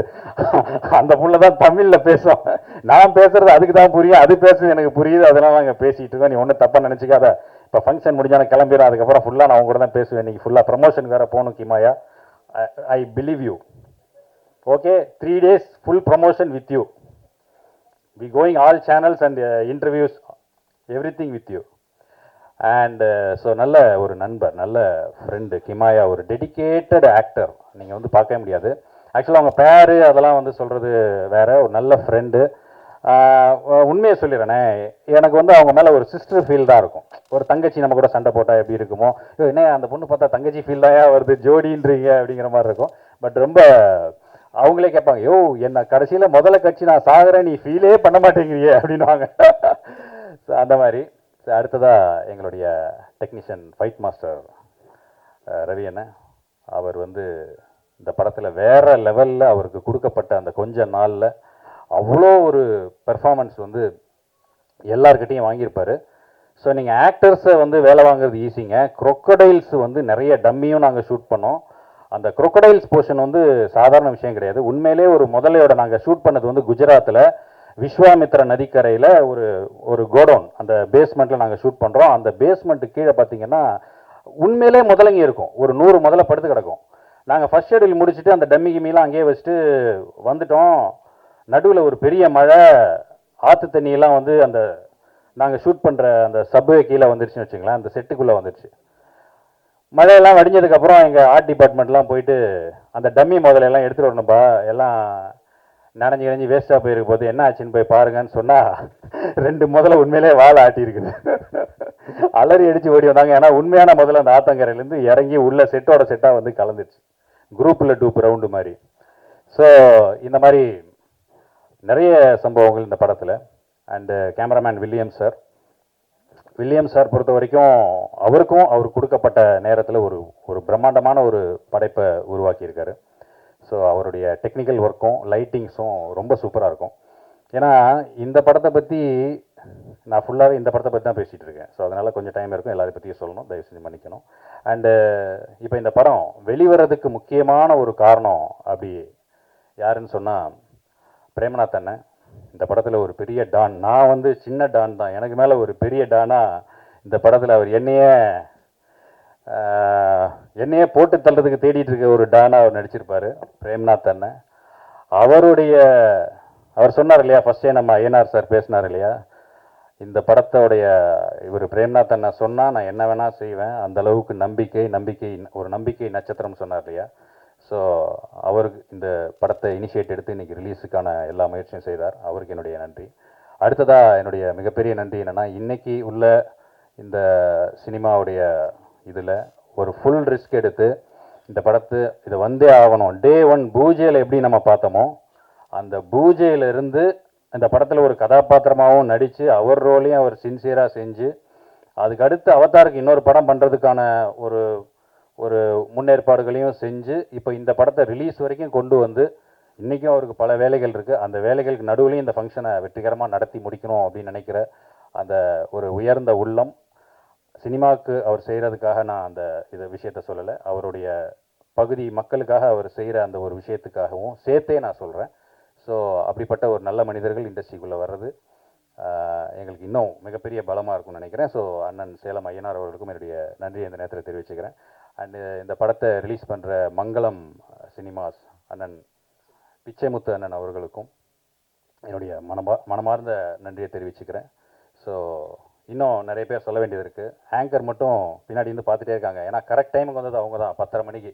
நீங்கள்லாம் வந்து உட்காருங்க, எனக்கு டைம் சொல்லிட்டானுங்க, நான் எப்போ வரணுமோ வந்துக்கிறேன் அப்படிங்கிற மாதிரி. அண்ட் இதில் ஒரு சாங் ஒன்று பாடி ஒரு நல்ல ஒரு டான்ஸ் ஒன்று பண்ணியிருக்கிற ஆக்ட்ரஸ் நமிதா மாரிமுத்து. அந்த நேம் கன்ஃபியூஷன் நான் சொன்னேன் இல்லையா, கரா அவதார், அது மாதிரி நமிதா ஒரு பாட்டு பாடுறாங்க. என்ன பாட்டியா, மச்சான் என்ன மச்சான் பாட போகிறாங்க, நமிதா பாடுவாங்களான்னு பார்த்தா இந்த நமிதா வேற லெவலில் அவங்க என்ன நமிதா என்ன அனுஷ்கா மாதிரி இருக்காங்க ஆளு அப்படின்னு.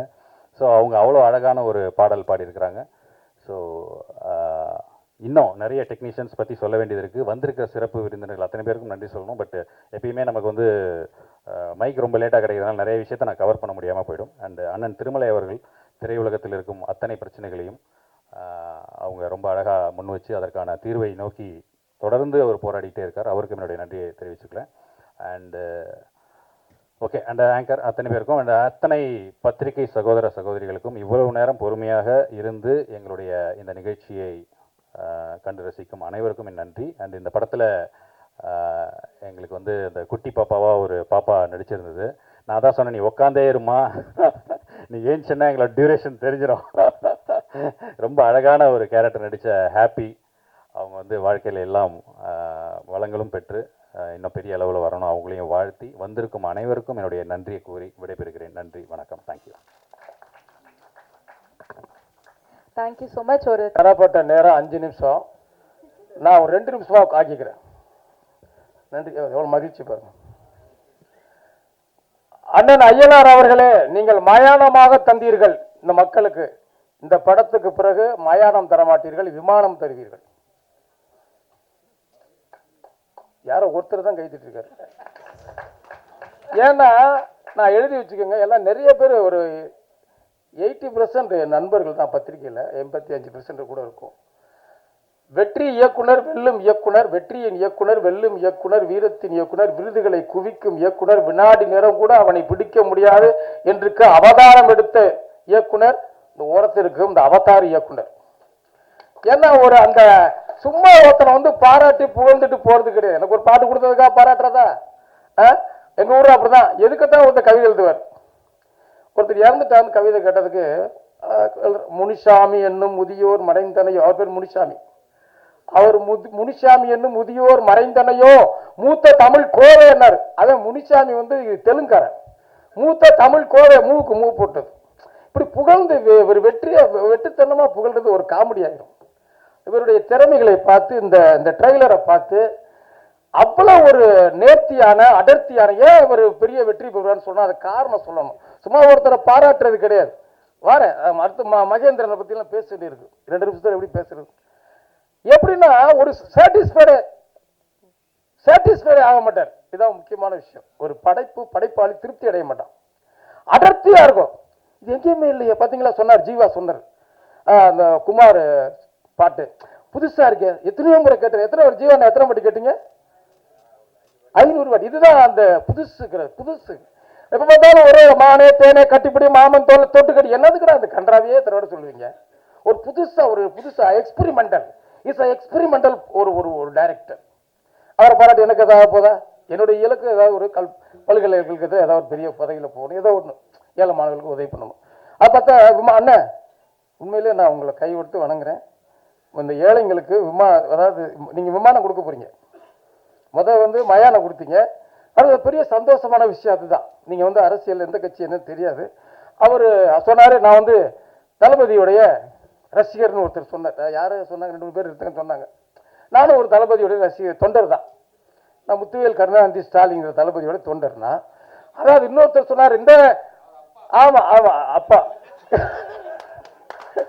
என்னன்னா காமெடி என்னன்னா, எவ்வளவு சிரிப்பு வந்துச்சு எனக்கு பின்னால உட்காந்துருக்கும் போது.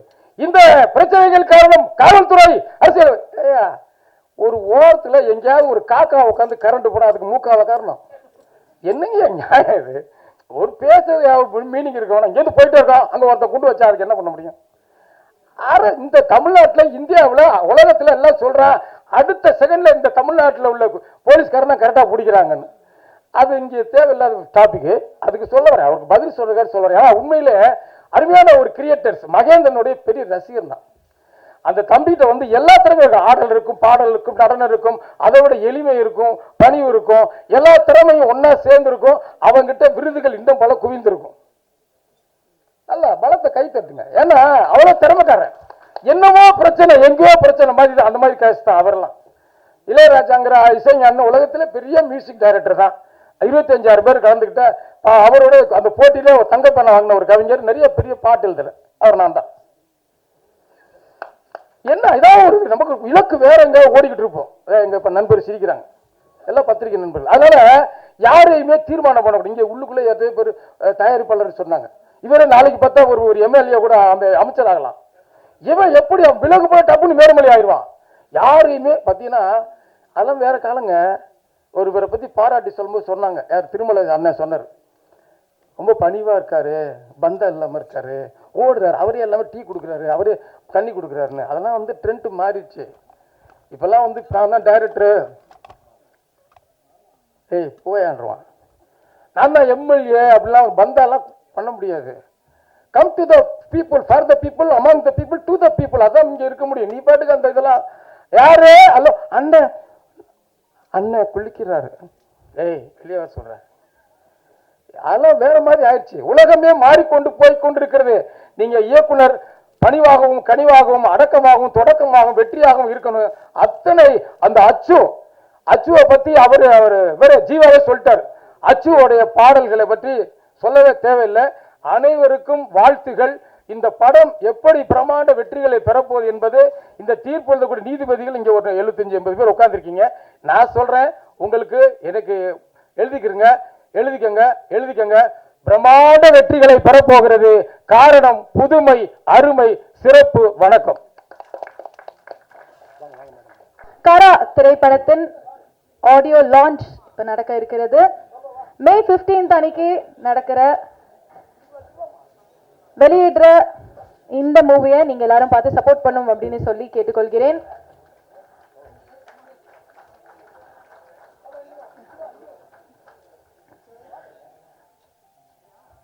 கரா மூவி மே 15 உங்களுக்காக.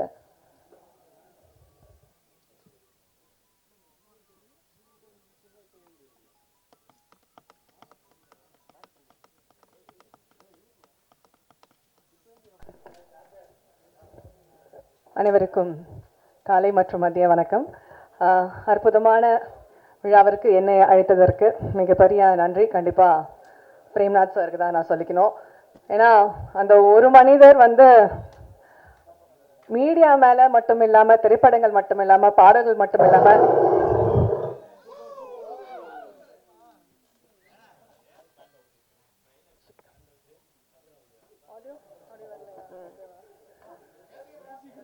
இல்லை ஆடியோ வராமல் இருந்தது. ஓகே. ஸோ அவருக்கு இருக்கக்கூடிய ஒரு ஆர்வம், நான் நிறைய அவருக்கு கச்சேரிகள் போய் பாடியிருக்கேன். ஸோ அவுட்டர்லாம் நிறைய உள்ள இன்டீரியர் எல்லாம் போய் பாடுவோம். அதாவது திருநெல்வேலிக்குள்ள மக்கள்லாம் பார்க்கவே முடியாத சினிமா படங்கள்ல ஜஸ்ட் ஆர்டிஸ்ட் எல்லாம் அப்படியே வெறும் படத்துல மட்டும் பார்க்கக்கூடிய இடத்துல இருக்கக்கூடிய ஒரு ஒரு ஒரு ஏரியாவா இருக்கும். அங்க கொண்டு போய் எல்லா கலைஞர்கள், அதாவது நம்ம கிங்காங் அண்ணன், போண்டாமணி அண்ணன், அந்த மாதிரி இருக்கக்கூடிய நிறைய பேர் இப்ப வாய்ப்பு இல்லாம இருக்கக்கூடிய ஆர்டிஸ்ட் எல்லாம் மறந்து போனவங்க எல்லாம் கொண்டு போயிட்டு அவ்வளோ ஒரு அற்புதமான இசை நிகழ்ச்சி நடத்துவாரு. ஆடல் பாடல், பாம்பேல இருந்து டான்சர்ஸ் எல்லாம் வர வச்சு கம்ப்ளீட்டா ஒரு ஸ்டேஜையும் மாற்றக்கூடிய ஒரு மனிதர். எல்லாருக்குமே வாய்ப்பு கிடைக்கணும், எல்லா மக்களும் அவங்கள போய் ரீச் அவுட் ஆகணுங்கிறது அவரோட. இப்போல எனக்கு கிட்டத்தட்ட அவர் ஒரு 20 வருஷமா தெரியும். அப்பத்துல இருந்து அந்த மாதிரி ஒரு ஷோஸை கொண்டு வரணுங்கிறது அவரோட ஒரு பெரிய ஆசை. அதுல அவரோட ஆர்வம், அந்த ஆர்வத்தின் அடிப்படை தான் இன்னைக்கு அதுக்கப்புறம் அவர் நடிக்க ஆரம்பிச்சு நடிப்புல இருந்து தயாரிப்பு வரைக்கும் அவர் வளர்ந்திருக்காருங்கிறதுக்கு ஒரு பெரிய பாராட்டுகள் மற்றும் கைத்தட்டல் கண்டிப்பா கொடுக்கலாம். ஏன்னா இந்த வளர்ச்சி அவ்வளோ ஈஸி கிடையாது. ஒவ்வொரு ப்ரோக்ராமுக்கும் போய் போய் கஷ்டப்பட்டு அதுல இருந்து வர காசுகள் எல்லாம் எடுத்து வச்சு அதை சேர்த்து வச்சு ஒன்னுத்த பண்ணணுங்கிறது ஒரு பெரிய மனசு வேணும். அதுக்கு ஒரு கண்டிப்பா பெரிய தைரியமும் இருக்கணும். ஸோ நிச்சயமா நான் எல்லாருக்கும் என்ன சொல்றேன் அப்படின்னா கண்டிப்பா நிறைய தயாரிப்பாளர்கள் வராங்க இங்க. ஸோ லாட் ஆஃப் இப்ப கூட ரீசெண்டா ஒரு 2-3 படம் போன மாசம் ரிலீஸ் ஆச்சு. ப்ரொடியூசர் டோட்டலா லாஸ் மேடம் அப்படின்னு எனக்கு ஃபோன் பண்ணி அப்போ சொல்லும்போது ரொம்ப வருத்தப்பட்டு சொன்னாரு, இது என்னோட முதலும் கடைசி படம் அப்படின்னு சொன்னாரு. நான் பேர் சொல்ல விரும்பல. என்ன காரணம் அப்படின்னா கண்டிப்பா அவங்க போடுற பணத்தை நஷ்டம் அப்படிங்கிற ஒரு இடத்துக்கு கொண்டு போய் நிறுத்துறது மட்டும்தான் இதுக்கு முக்கிய காரணமா இருக்கு. ஸோ கண்டிப்பா இது மக்கள் நிறைய பேர் என்ன பண்றாங்க, படம் நல்லா இல்லைன்னு ஜஸ்ட் ஒரே ஒரு ஷோ பார்த்துட்டு சிம்பிளா வெளியே சொல்லிட்டு போயிடுறாங்க அவங்க கருத்தை. ஆனா அதுக்கு பின்னாடி எவ்வளோ பேரோட உழைப்பு இருக்கு, எவ்வளோ பேர் இதனால வாழறோம், இதுக்கான பின்னாடி பேக்ரவுண்ட் ஒர்க் எவ்வளோ இருக்குங்கிறது நம்ம எல்லாருக்குமே தெரியும்.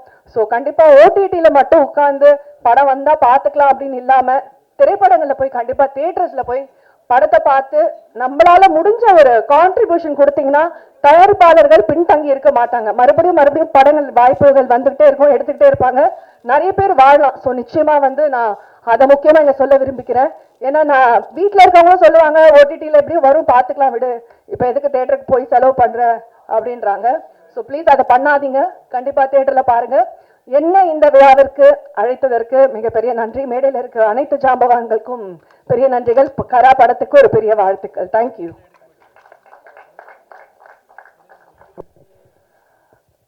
அனைவருக்கும் என்னுடைய மதிய வணக்கம். எல்லாமே நமிதா மாரிமுத்து ஒரு மாடலா, ஒரு ஆக்ட்ரஸா, ஒரு நிறைய ஃபேஷன் ஷோஸ்ல பார்த்துருப்பீங்க.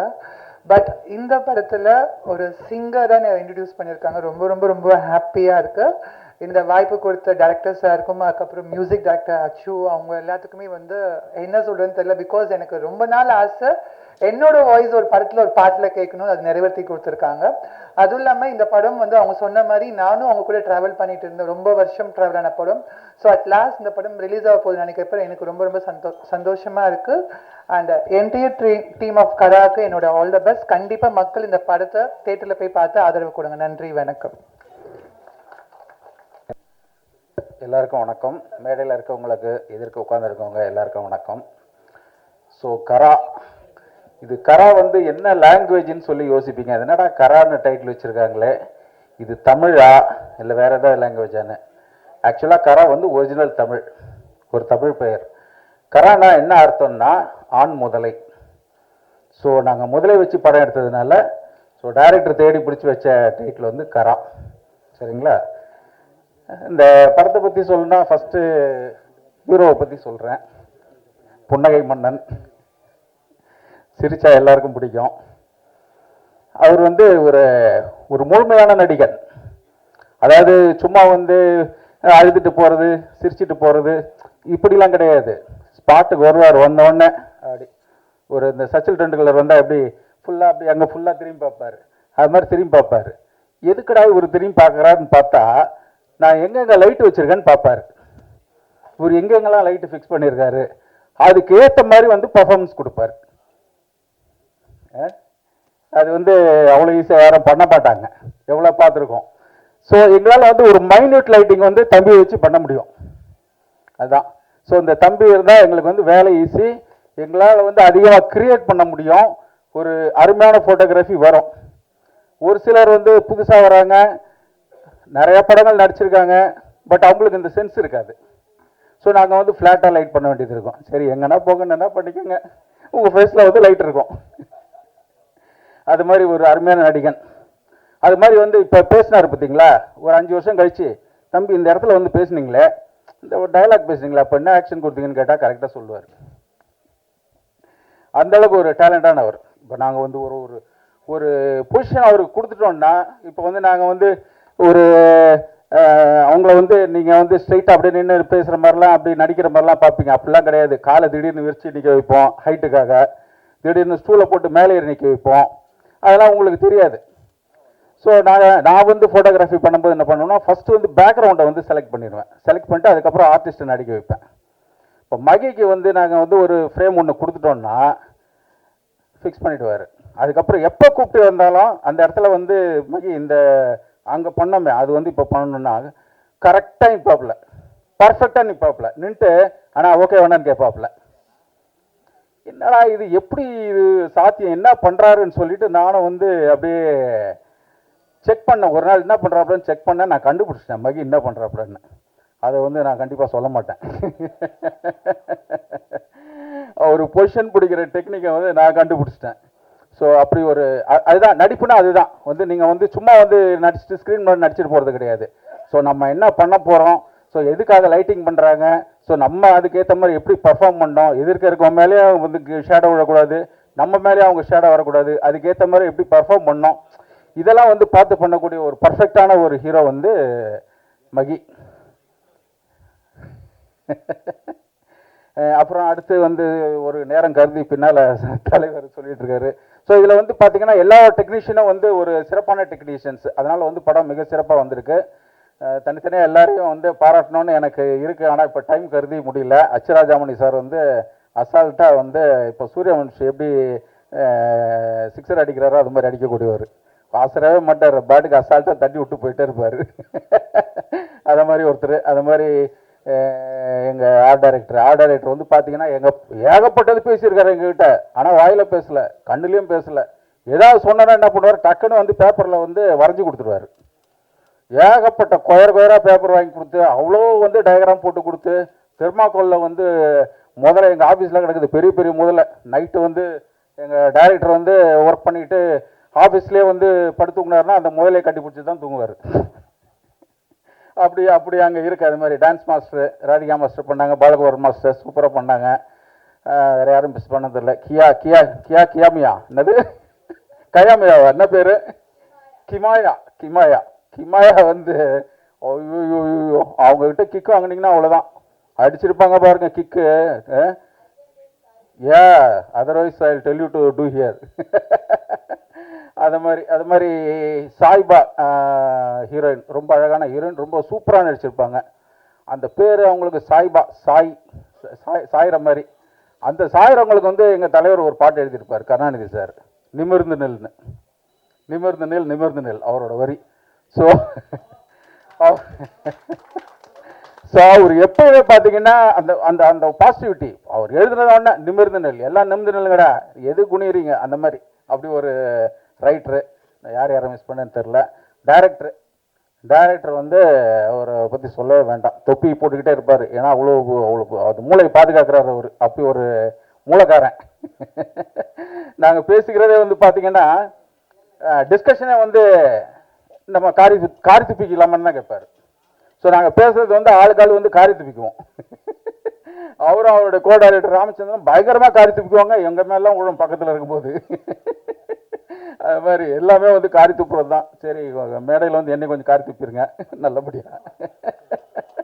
என்னை பற்றி சொல்லணும்னா ஸ்க்ரீனில் பார்த்துருப்பீங்க. ரொம்ப நன்றி. நேரம் கருதி பேச முடியல போதும். அப்புறம் எல்லாரும் வந்து இந்த இந்த இது வந்து ஒரு 2K கிட்ஸுக்காக படம். 2K கிட்ஸ் பசங்களாம் வந்து பாருங்கள். அதுக்காக 90s கிட்ஸ்லாம் வந்து எங்களுக்கு இல்லையான்னு இது உங்கள் படமும் கூட நீங்களும் வந்து பாருங்கள். அது மாதிரி 80s 40s 50s எல்லாரோடைய படம் இது. ஸோ எல்லாரும் வந்து இந்த படத்தை தேட்டரில் வந்து பாருங்கள். நன்றி, வணக்கம். ஹிந்திலையும் பண்ணியிருக்கோம், தெலுங்கில் பண்ணியிருக்கோம், கன்னடத்தில் பண்ணியிருக்கோம். ஸோ 4 லாங்குவேஜில் வந்து நாங்கள் டைட்டில் முறையாக பதிஞ்சு அதுக்கு உண்டான காப்பியெலாம் எங்கள்கிட்ட இருக்குது. அதே மாதிரி இந்த படத்துக்கு வந்து ஃபர்ஸ்ட் லுக்கை வெளியிட்டது எங்களுடைய மக்கள் செல்வன் விஜய் சேதுபதி. அதனுடைய வீடியோ எல்லாமே சன் நியூஸ் எல்லாத்துலேயும் வந்து எல்லாம் இருக்குது. ஸோ இந்த படம் வந்து நாங்கள் முடிஞ்சு ரிலீஸ் பண்ண வர டயத்தில் ஒரு 3 மாதத்துக்கு முன்னாடி டைரக்டர் நைட் எனக்கு ஒரு 1 மணிக்கு அனுப்புகிறார். இந்த மாதிரி தனுஷ் படத்தை டைட்டில் வச்சுருக்காங்க அப்படின்னு சொல்லிட்டு ரொம்ப ஷாக் ஆகிட்டேன். அன்றைக்கி காலையிலேயே இவரை வர சொல்லி, இவர் அப்போ ஆக்சுவலாக பெங்களூரில் இருந்தார், வேறு ஒரு படத்துக்காக போயிருந்தார். வர சொல்லி காலையில் ப்ரொடியூசர் கவுன்சிலுக்கு போகிறோம். 2 மாதம் அந்த டைட்டில் வந்ததுல 2 மாதம் போய் தான் அந்த டைட்டிலுக்கு கேட்குறோம். ஆஃபீஸில் யாருமே இல்லை. அந்த லேடி மட்டும்தான். இப்போ இந்த 2 மாதமாக நாங்கள் அலைஞ்சிட்ருக்குறோம். லெட்டர் கொடுக்குறோம், இந்த சொல்கிறேன், இந்த ஈசி மீட்டிங் போடுறோம், இந்த இப்போ புதுசு எலெக்ஷன் நடக்க போகுது இப்படி சொல்லி புதுசு எலெக்ஷன் முடிஞ்சதுக்கப்புறமும் நானும் போய் 2 பேரும் போய் லெட்டர் கொடுத்த மாதிரி கேட்குறேன். என்னங்க கேட்கணும் சொல்கிறேன் சார், ஈசி மீட்டிங் போடுறேன் சார். இப்போ ஈசி மீட்டிங் போட்டாங்களா, இப்போ ரிலீஸ் வரைக்கும் அவங்களும் வந்துட்டாங்க, நாங்களும் வந்துட்டோம். இதுக்கு முழு பொறுப்பு தயாரிப்பாளர் சங்கம் மட்டும்தான். நாங்கள் வந்து அவங்களே குறை சொல்ல முடியாது, எங்களையும் குறை சொல்ல முடியாது. முழுக்க தயாரிப்பாளர் சங்கம் இதுக்கு ஒரு தீர்வை ஓரிரு நாள் எடுக்க வேண்டும். எங்களுக்கு முறையான ஆவணங்கள் எல்லாம் எங்கள் கையில் உள்ளது. வேறு முறையை சந்திக்கிறவங்க நாங்கள் ரெடியாக இருக்கிறோம். ஸோ அதனால் இதுக்கு முழு பொறுப்பு தயாரிப்பாளர் சங்கம் ஏற்க வேண்டும்.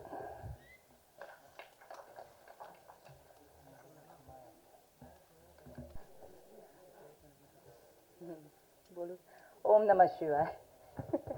This is my debut, and 9 years back I got this stage and this podium to speak.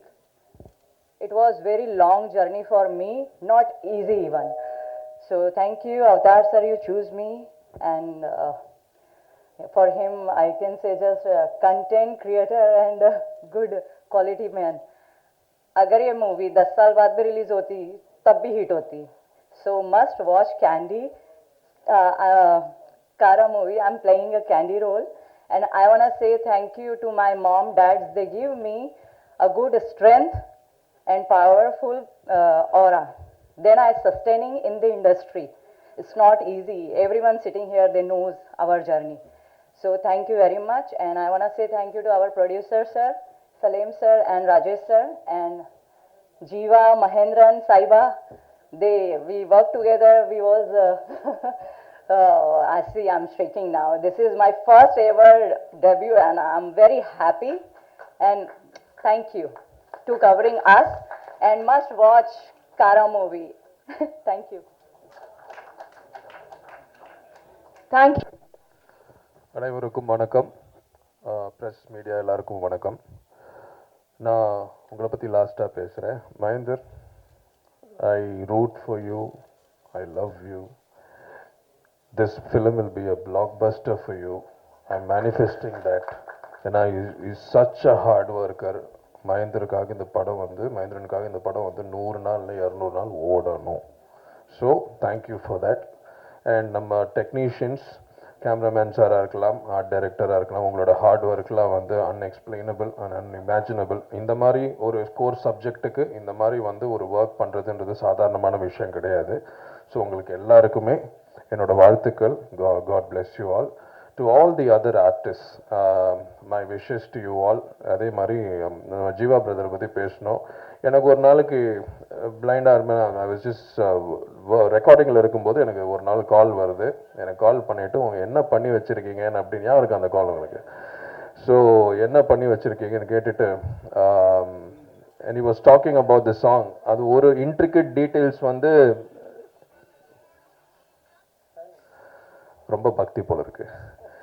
சரி, ஓகே. ஸோ அந்த ஒரு இன்ட்ரிகேட் டீட்டெயில்ஸ் பற்றி நீங்கள் ரொம்ப சொல்லும்போது I was very very excited. ஏன்னா அந்த மாதிரி யாருமே ரொம்ப சொல்ல மாட்டாங்க.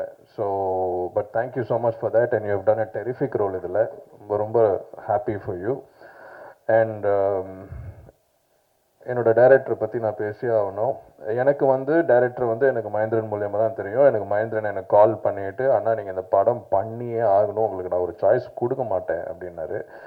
சரி, ஓகேப்பா நம்ம பண்ணலான்னு சொல்லிட்டு நான் வந்து கதை கேட்கும்போது எனக்கு வந்து ஒரு மனுஷன் வந்து நம்ம வந்து கொஞ்சம் ஃபார்மலாக ட்ரெஸ் பண்ணிட்டு வருவோம், இல்லைன்னா வந்து கொஞ்சம் கேஷுவலாக ட்ரெஸ் பண்ணிட்டு வருவோம். இவர் என்னடா தொப்பி போட்டு வேற மாதிரி வராரு, யார் இந்த மனுஷன்னு சொல்லிட்டு உட்காந்து பார்க்கும்போது, சார் என் பேர் அவதார் அப்படின்னு. அங்கேயே ஃபியூஸ் அவுட் எனக்கு. சரி ஓகே என்ன தான் கதைன்னு சொல்லும்போது, இந்த கதையை பற்றி எக்ஸ்பிளைன் பண்ணும்போது எனக்கு என்னோட ஃபியூஸ் திருப்பி வந்துச்சு. such a talented director, such a hard worker, such a ஒரு சரியான ஸ்போர்ட்னு சொல்லுவாங்க. Never give up attitude. இந்த மாதிரி டைரக்டர்ஸ் தான் நமக்கு தேவை. இந்த மாதிரி டைரக்டர்ஸோட ஒர்க் பண்ணுன்ற ஒரு ஆசை தான் எங்களுக்கு எல்லாருக்குமே. ஸோ எவ்வளோ நாளும் நம்ம ஜேர்னி பண்ணிட்டு இருக்கோம் நம்ம தான் தெரியும். ஃபஸ்ட்டு எடுத்த உடனே வந்து ஃபோன் எடுத்த உடனே அவர் ஹலோலாம் சொல்ல மாட்டார். சார் மைண்ட் எப்படி இருக்குன்னு கேட்பாரு. So that is the kind of positive person he is. உங்கள் பாசிட்டிவ் ஸ்பிரிட்டுக்கு இந்த படம் சூப்பர் ஹிட் ஆகணுன்றது வந்து நான் வந்து ஐ எம் ப்ரேயிங் காட். கண்ணா நீ வந்து நல்லா நடிச்சிருக்கடா. So I wish you all the very best for that. And if I forgot everybody, my apologies. And Kima, you've done a fantastic job. Over stunts allame, it was very nice. And to the going to be married Sahiba, I wish her nothing but the best. And in the padam successful apom daivu senji support pannunga for a title like for a movie like us. ஏனா உங்க support இல்லனா நாங்க எதுவுமே கிடையாது. So என்னோட songs பத்தி நானே பேச கூடாது. Please listen to it and please let us know எப்படி இருக்குன்னு. So thank you so much for the support once again.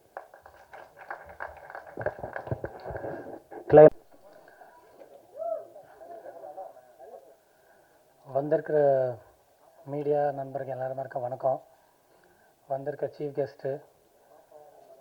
Guest எல்லாருக்குமே தேங்க்ஸு. ஸோ இந்த படம் எனக்கு ஏன் கிடச்சிருதுன்னா, அதுக்கு முக்கியமான காரணம் யாருன்னா, முதல்ல க்ராக்கடைலுக்காக தான் எனக்கு இந்த படமே கிடச்சிது. ஸோ இந்த படத்தில் வந்து நான் ப்ரொடியூசர் வெங்கை சாருக்கு ரொம்ப தேங்க்ஸ் சொல்கிறேன். பவானி என்டர்டெயின்மெண்ட்க்கு ரொம்ப தேங்க்ஸ் சொல்லிக்கிறேன். இந்த சப்ஜெக்ட் வந்து மாஸ்டர் மகேந்திரனுக்கு வந்து நான் சொல்லும்போது, அந்த காதல் குமார் கேரக்டர்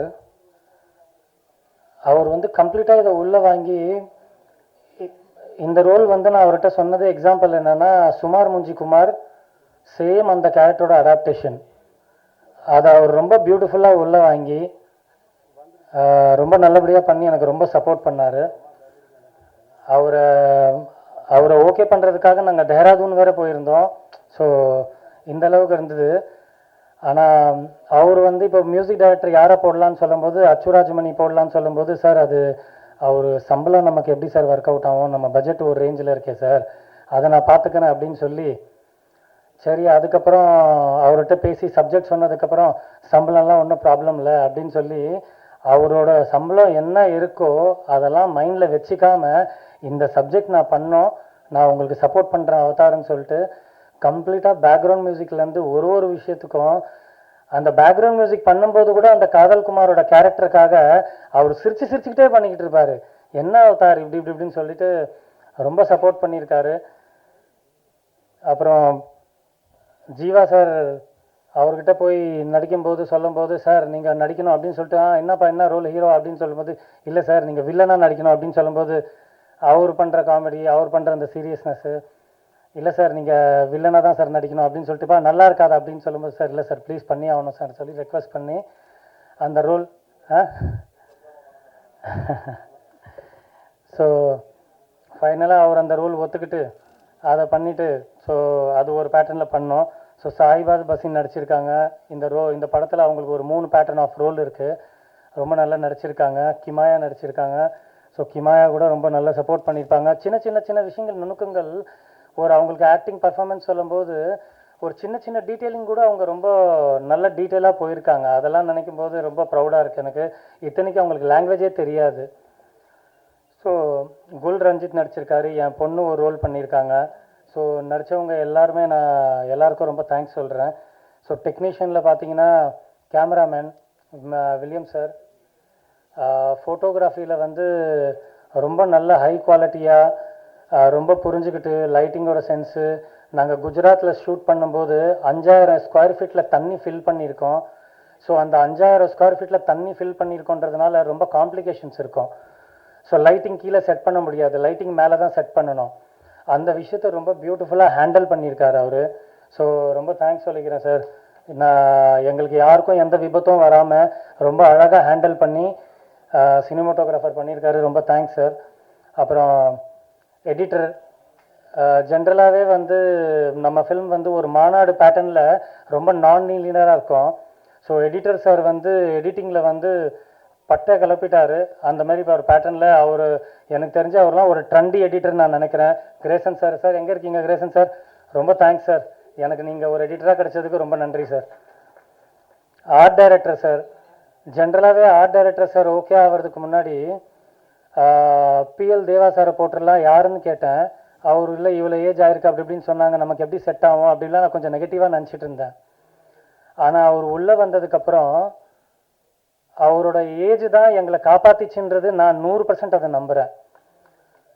எங்களுக்கு முதல்ல வந்து நிறைய விதமாக ஸ்கெட்ச் போட்டு கொடுத்து, முதல்ல வந்து விதவிதமாக செஞ்சு கொடுத்து, ரப்பரில் ஃபைபரில் இந்த மாதிரி கிட்டத்தட்ட நாங்கள் ஒரு 20 முதலையே டம்மியாக செஞ்சுருக்கோம். மிஷின் இந்த மாதிரி எல்லாத்துலேயும் கூட இருந்து ஸ்பாட்டில் ஏதாவது ஃப்ரேமில் எதுவும் பின்னாடி இல்லைன்னா கூட கேமராமேன் சார் பார்க்கும்போது ஒரு 5 to 10 மினிட்ஸில் சூப்பராக அதை செட் பண்ணி விட்ருவார்.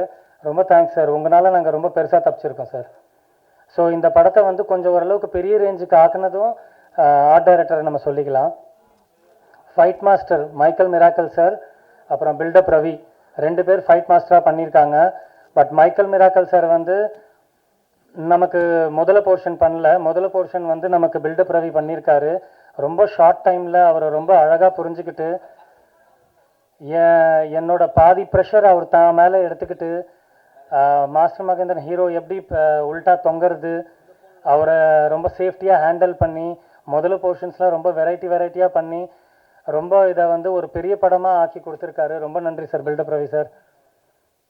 மைக்கேல் மிராக்கல் சார் வந்து முதல்ல போர்ஷன் இல்லாமல் மற்ற போர்ஷன் பண்ணியிருக்காரு. அவர்கிட்ட வந்து நான் என்ன சொன்னேன்னா, அவர் பண்ணுற ஒரு ஃபைட்டில் வந்து மாஸ்டர் மகேந்திரன் வந்து யாரையும் அடிக்கக்கூடாது, ஆனால் இது சூப்பர் ஆக்ஷன் பிளாக்காக இருக்கணும், கிட்டத்தட்ட ஒரு ஜாக்கி சான் சாரோட நம்ம ரெஃபரன்ஸாக எடுத்துக்கலாம் அப்படின்னு சொல்லி சொன்னேன். படம் பார்த்ததுக்கப்புறம் நம்ம சர்க்கிளில் இருக்கிறவங்க என்கிட்ட சொல்கிறாங்க இந்த ஃபைட் அப்படியே ஜாக்கி சான் மாதிரி இருக்குது. ஸோ அவருக்கும் நான் தேங்க்ஸ் சொல்கிறேன். அவர் நான் என்னென்ன மனசில் நினச்சேனோ அதுக்கேற்ற மாதிரி பண்ணார். ஸோ நம்ம கோ டைரக்டர் ராமச்சந்திரன் இந்த படத்துக்காக ரொம்ப உழைச்சிருக்காரு. குஜராத் ஷெட்யூலில் ரொம்ப கொஞ்சம் ஊழ்ந்து கொஞ்சம் அவருக்கெல்லாம் கொஞ்சம் இன்ஜர் ஆகி இந்த மாதிரி ரொம்ப டெக்னிக்கலாக ஹெல்ப் பண்ணியிருக்காரு. நம்ம கோ ரைட்டர் பிரபாகர் சார், அவருக்கு நான் நன்றி சொல்லிக்கிறேன். சேதுபதி சார், இந்த பாட்டை அவர் பாடினதுனால என்னோட முதல் படம், அவர் இந்த பாட்டு பாடினதுனால எனக்கு ஒரு பாக்கியமாக நான் இதை நினைக்கிறேன். என் ஃபஸ்ட்டு படத்தில் அவர் பாட்டு பாடியிருக்காரு. ஸோ அந்த பாட்டு ரொம்ப நல்லா வரணும், நல்லா ஹிட் ஆகணும். உங்கள் எல்லாருக்கிட்டையும் ரெக்வஸ்ட் பண்ணிக்கிறேன். நிமிர்ந்து நில் அந்த பாட்டு சொர்க்கோ கருணாநிதி சார் எழுதியிருக்காரு. அந்த லிரிக்ஸ் கேட்ட உடனே மியூசிக் டைரக்டர் வந்து யார் எழுதுனாங்க, லிரிக்ஸ் ரொம்ப டச்சிங்காக இருக்குது, எனக்கே உறுத்துது. ஸோ எனக்கு என்ன ஒரு நம்பிக்கை இருக்குன்னா, இந்த நிமிர்ந்து நில் சாங் வந்து நிறைய பொண்ணுங்களுக்கு வந்து ஒரு கான்ஃபிடென்ஸ் லெவல் கொடுக்கும். நம்ம என்றைக்கும் கொஞ்சம் வீக்காக இருக்கக்கூடாது, நமக்கு என்ன மாதிரி ஒரு சுச்சுவேஷன் இருந்தாலும் நம்ம நிமிர்ந்து நிற்கலாம் அப்படின்ற ஒரு தன்னம்பிக்கை கொடுக்கும்.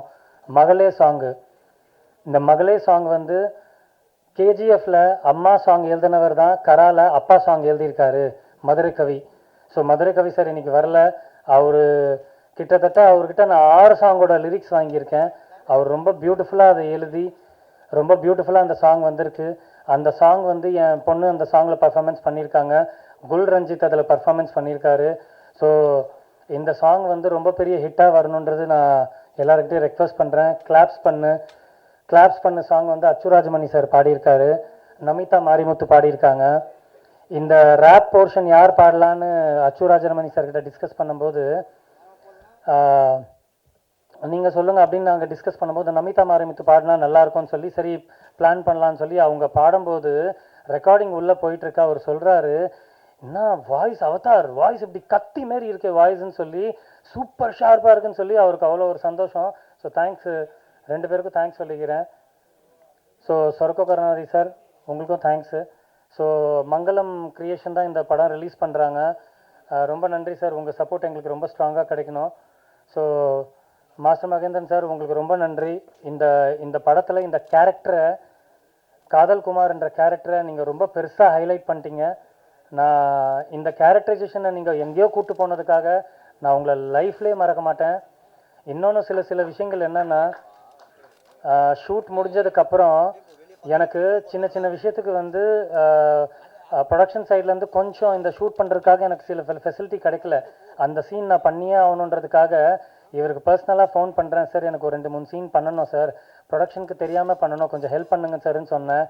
எதுவுமே ஆர்கியூமெண்ட் பண்ணாமல் ரொம்ப பியூட்டிஃபுல்லாக வந்துட்டு எனக்கு பண்ணி கொடுத்தாரு. அதுக்கு எந்த காசும் கேட்காம, எந்த ட்ராவலிங் எக்ஸ்பென்ஸ் கேட்காம, எதுவுமே பண்ணாமல் சூப்பராக அழகாக பண்ணி கொடுத்தாரு. காதல் குமாரை வந்து இவர் விஷுவலி மட்டும் இல்லை, ஆடியோ லாங்குவேஜில் கூட காதல் குமாரை வந்து வேற மாதிரி ஒரு பேட்டர்னில் ஒரு ஆடியோவில் இது கொடுத்துருக்காரு. ரொம்ப தேங்க்ஸ் சார், என்னை ரொம்ப பெருசாக காப்பாற்றிட்டீங்க இந்த படத்தில்.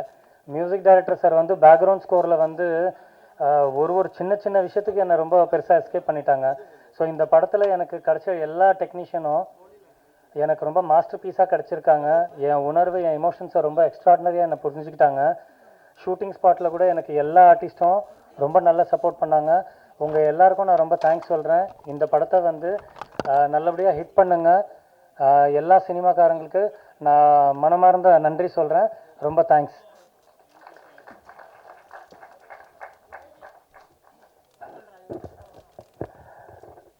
ஒரு செய்தியை வந்து நம்ம பெப்சினுடைய தலைவர் திரு ஆர்கே செல்வமணி அவர்களும் திருமதி ரோஜா அவர்களும் அமெரிக்காவில் இருக்காங்க. பாப்பா இந்த வருஷம் படிப்பு முடிக்கிறாங்க. ஸோ அதை வந்து அழைச்சிட்டு வரக்கா இப்போ அமெரிக்காவில் இருக்காங்க. நான் ஆடியோ லான்ச் கண்டிப்பாக வரணும்னு சொல்லியிருந்தேன். ஸோ அங்கேருந்து வாழ்த்து செய்தி அனுப்பிச்சிருக்காரு பெப்சி தலைவர் ஆர்கே செல்வமணி சார் அவர்களும் திருமதி ரோஜா அவர்களும் நன்றி தெரிவித்துக் கொள்கிறோம்.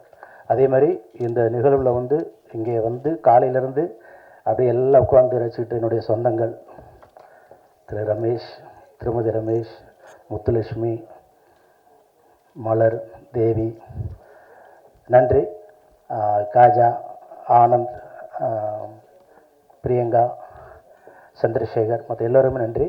அதே மாதிரி என்னுடைய நன்றி என்னென்னா, இந்த படத்துக்காக உழைத்த அத்தனை டெக்னீஷியன் நன்றி. குறிப்பாக உதவி இயக்குநர்கள் அனைவருக்கும் நன்றி.